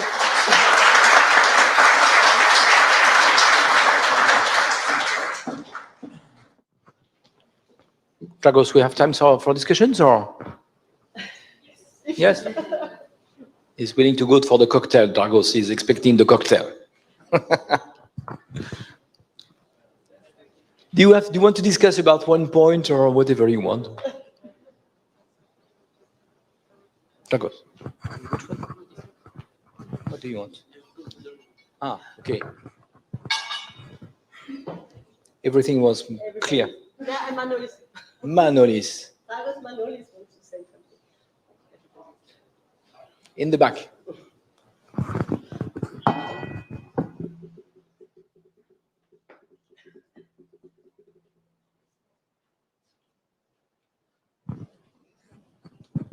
So I would like to ask you both, if we are back here, we will, in 5 and 10 years from now, what will make you happy to say that EU-CONEXUS accomplished in the next 5 or 10 years?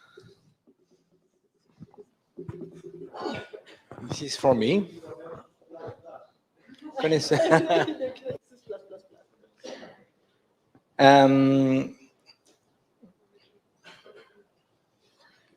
To to have created a real European university. For the moment, we have just member states universities gathered around what we call an alliance, but we are still not a university. And if we are able in a few years to be a university altogether with different campuses in Europe, with a very powerful research strength, with a lot of interactions between the students, allowing them to get some diploma by moving all over Europe to develop their open-mindedness, to develop their tolerance and all those things, this would be, I would say that the objective has been reached. But we have a lot of obstacles before reaching this objective because we have some difficulties from a political point of view because the higher education is a competence of the member states. And if we want to go to the European level, we need to, the member states have to accept to delegate a part of the competence related to higher education system to the European Commission. And it's not one, it's a very big challenge. Another difficulty is the economic model, because as it was said by Alain Beretz this morning, for the moment we have some fundings coming from the European Commission. We have our own funding, but if we think about what should be European university in the future, we should have a human resource policy management with some fundings directly arriving to the European university. And the problem is, where should this euro come from? Should they come from the member states, according to which rules? Should they come from the Europe? Should they come from both? Should they come from private sectors? So there are a lot of things to be discussed. And one of the difficulties regarding this economic model is the heterogeneity of the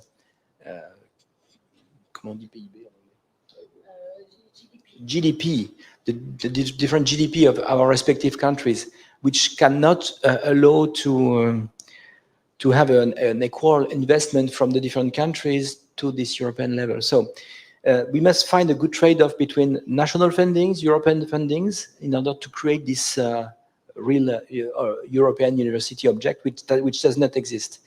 But if we are able to do this, all the young generations who are here, this would be great for them and for our future, because we would have a Europe which would be much stronger than it was, till now. Yes, I would be very happy to, in 10 years, to be still here. To continue this journey with the European University and have a number of EU-CONEXUS students here telling us how they studied, starting in Klaipeda, coming to Sadar, going to La Rochelle, coming up to Waterford and going down to Valencia. The whole student journey will be different than it is right now for the students we have here. They participated punctually, but in 10 years we will have this study path established across the Alliance. And we will talk about the latest innovations that we have created in the Joint Research Institutes, of course. So these are the latest solutions that we have found for developing our coastal environment. So. Just to complete, say that if in 10 years, when there's a problem related to coastal management, the reflex is to, okay, we have a university that can help us for solving the problem, and this is EU-CONEXUS, this would be a great victory. Yeah. Yeah. Dragos, here in front. See you. Yes, it's a question related with something that is also a concern for us in EU. And it deals with the grappling we have between thematic alliances and generalist alliances. And so, as you know, many of the alliances which are alike has this component of a generalist, in which the rule of the community is included. Maybe take this one? Oh. It was a surprise by Dragos. Well, I was telling about this. generalist against thematic alliances. And in our case, it is clear we have, you said before, that we have a thematic focus. But I understand that the European Commission, what is expecting from us is to build a super campus with the whole communities, with the whole universities. And then it is true that in our universities, the marine science and marine training are important, but what happens with the other topics in our universities? Are they included or not? Which is your opinion on this gradient? It's a very important question.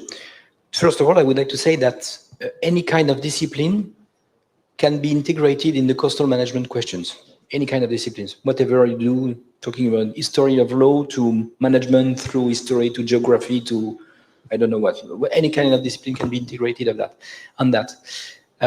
However, I agree with the question because we have the alternative between being generalist and being so much specialized. I think there is a kind of compromise between these two positions. And the thing, personally, I think for La Rochelle as minimum, I don't know if it will be valuable for EU-CONEXUS, we must discuss about this with our partners, but to me, the thing that we must do is to offer the opportunity to create new brains specialized on smart urban coastal sustainability, but if they don't want, if they want to have a traditional curriculum, they must have this. La Rochelle, EU-CONEXUS should offer this to them as well,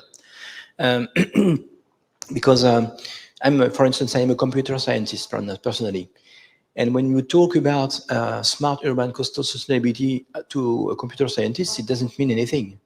Being a computer scientist is a generalist question, so we must offer to the students some training programs that allows them to develop some skills from a general point of view. But among those students, if some of them wants to become experts on these new jobs that will appear in the coming years because of the threatened area, which are the coastal areas, we must offer them the opportunity to work on, I don't know, the use of technologies for monitoring the coastlines, the use of technologies and artificial intelligence for decision helping system, exactly the thing that we were discussing with Stephanie.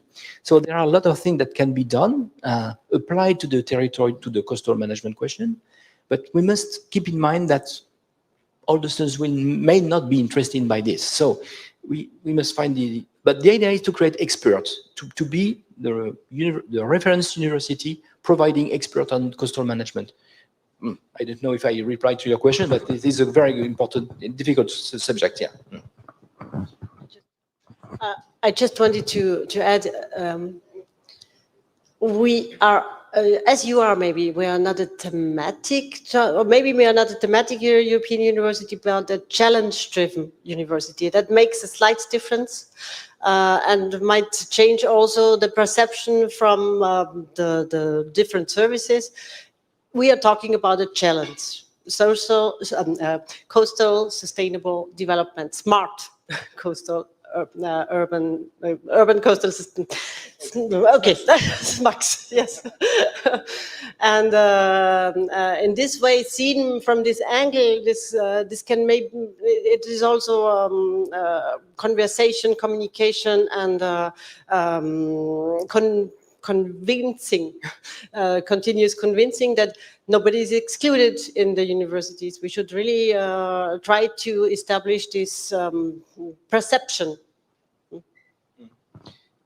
But even whatever, for EU-CONEXUS, I'm talking about EU-CONEXUS, in the long term, this will be very difficult for us to be very attractive if we don't try to find a singular way to teach and to train students. Because the competition concerning the higher education system is open, and the big university will be very attractive, and so we have to find our path in order to be different. And this is why we chose this thematic approach. This doesn't mean that we must forget all the generalized aspects, but this should be our angle in order to find the students who may be interested by these problems of sustainability. And we know that the new generations are very aware about these questions of sustainability. So we can trust about the future on this. Thank you, Jean-Marc, Isabella. I'm Javier from Valencia. Jean-Marc, you mentioned that, sure, sorry about that. You mentioned earlier that a university without research is not such, it's not a university. And you are a little bit worried about research too in this future European university. So what do you expect about on researchers all around the universities of the consortium? What are you expecting from them? What should we do, and how can we reach those scientific milestones? A very important question that we discussed yesterday during the governing board. Actually, Adrian, I don't know if he's, he left, he had to left. He told us, prove that being all together, create a task force allowing to solve a societal challenge.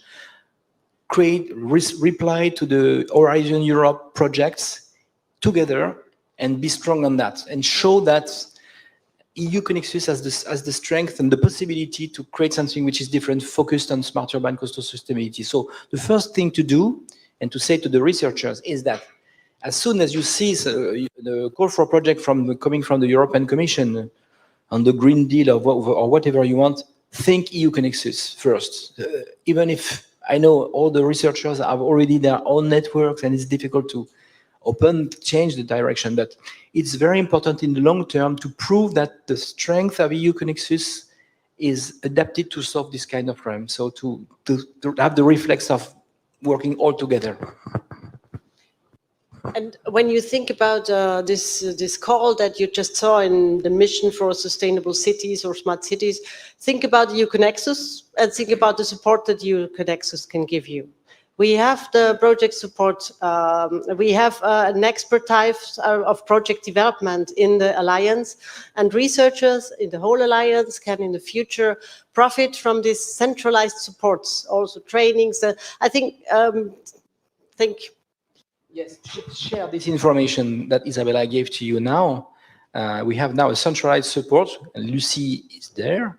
She doesn't want me to talk about her, but Lucy will be managing this. So she will be managing the support for the researchers who would like to reply to European Commission projects. So we are organizing also this to help and to be more efficient in terms of successful for the European projects.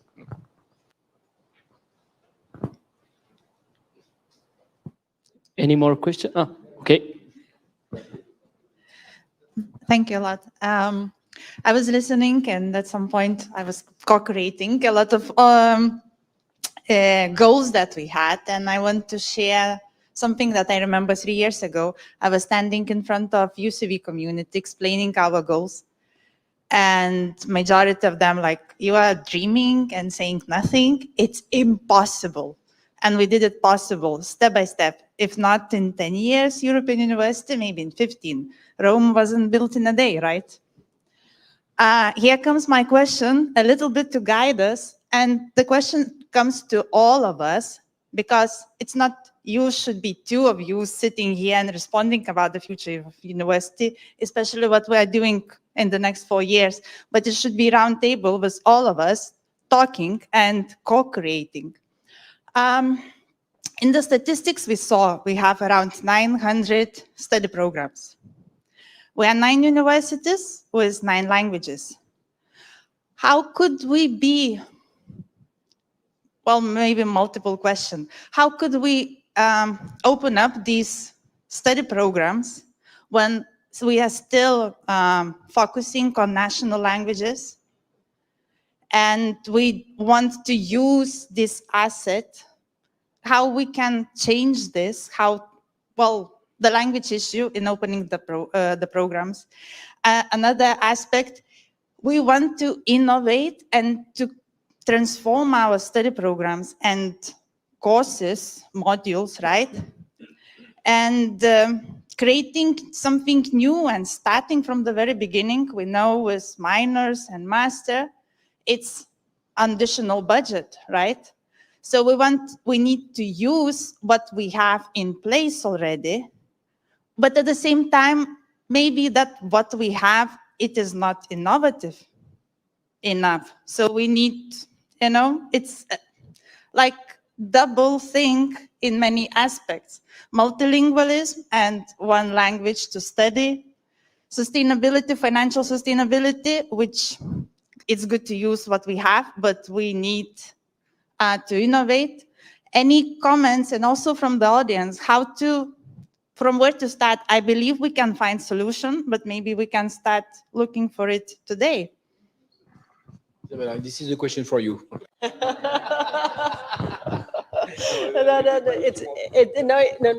It's a very difficult question, and this is what we will be doing starting on 1st of November, or have already started.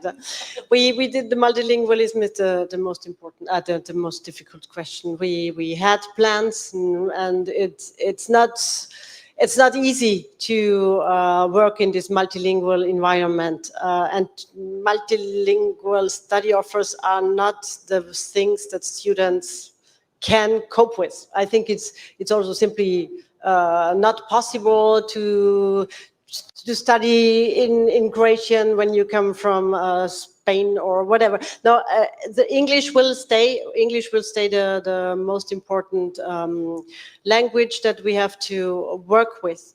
At the same time, I understand that that means that when we integrate more, universities have to become more and more English, and this is maybe not a priority in a national environment for and this dichotomy has to be solved, and I don't know why. I have no answer, but maybe yes, somebody of you has an answer for this multilingualism question.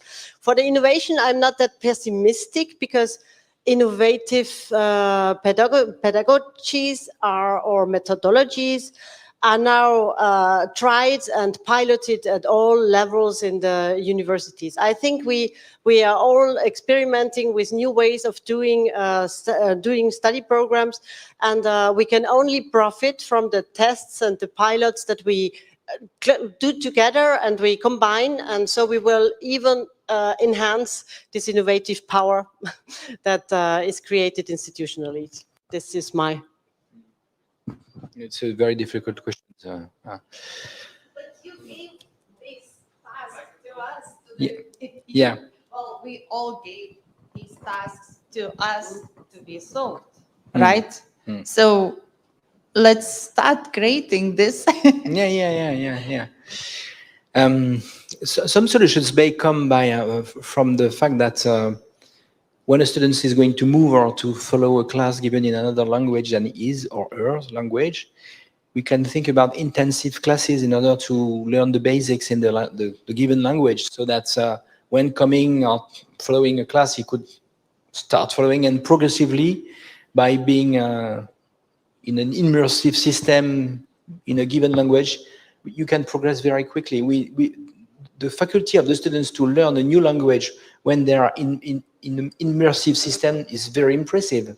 So we can think about this kind of solution. And I think that we also can trust about new technologies that are arriving, about dynamic transcription of spoken classes and dynamic translation of spoken classes. So this kind of things starts to be interesting and may be used in our context. This is for the multilingualism aspect.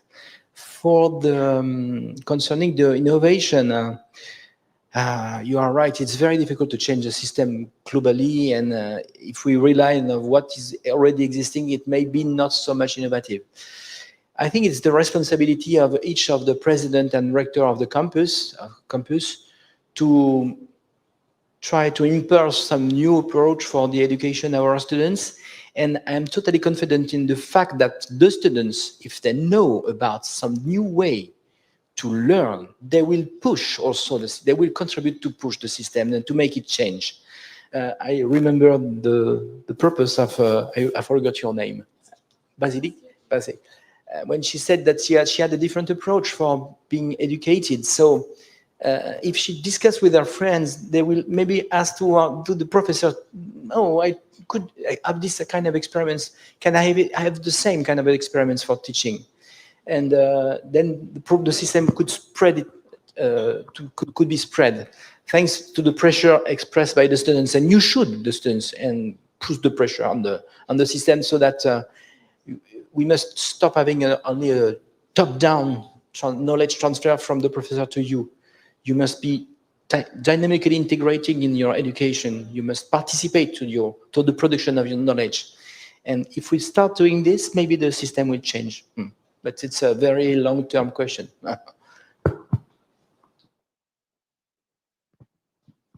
Any more questions? Ideas, comments? Ideas, yes. The question of Neringa was complicated. So, okay. He's going to sing something for the cocktail and make sure it's a little dance. I will try. Okay, so thank you, Jean-Marc. Thank you, Isabella, for this keynote and for this ending. And I'm really looking forward for what is to come. And on this way, I would like just to close this and to say 2 or 3 words if I can. Okay, so I would start how my journey began in EU-CONEXUS. I remember that first time when I met the governing board and you guys was in Romania when you came to cultural festival, and I was like Anca, the project manager from Romania, was like, no pressure, they are just rectors from whole Europe, so no pressure on you. Okay, so I entered, I was very nervous, but I discovered that despite the position and the role, a very important role in their universities, they are also men and women, so they are people, and they are here for us. They are here to help us. They will, as they demonstrated, they have every time they came for the students. We have students in whole, I think, in all the work packages in EU-CONEXUS, in the governing board. We also have the student board, which is very active. And thank you guys for this. We have members of student board here. And I am very pleased to see that we, the students, are the primary goal of this. And in these 4 years, next 4 years, I think this cocktail, it's a good opportunity for us to socialize, to create stronger bonds, because here we will meet our brothers and sisters in arms, as I can say it. And for me, EU-CONEXUS, it's not EU-CONEXUS Plus, it's not just a project or a consortium or a European alliance. It's more like a family, an European family, where we can develop and achieve great things. And thank you very much. I would like to thank Jean-Marc, Isabella, the governing board, the management board, the staff, and also the girls, Christelle, Laura, Inga, and everyone who was involved. They really did a great job. Last night we were here, so thank you, everybody. And thank you for everyone for being here and making this possible. Thank you. I told you. Thank you, Dragos. He is the future boss of EU-CONEXUS. I can I would like to warmly thank you, the students. Can you come, 3 of you, please, I don't forget the name. Can you come all together? Amalia. Yes, can you come with us? Yes. Amalia and Vasiliki, yes. Because we decided to ask them to be the animator of this day, and they did a great job. Thank you for that. And we can see the fact that students have a lot of skills. And maybe that thanks to this today, they will have progressed in something, in speaking in public, and something that maybe they didn't do before. So this is the university. Thank you very much again. Yeah. Thank you also. And now it's time for a cocktail. That's it, Isabella? Yes. Let's go on have a drink. Let the party begin. Have a safe trip back to your country. Thank you very much.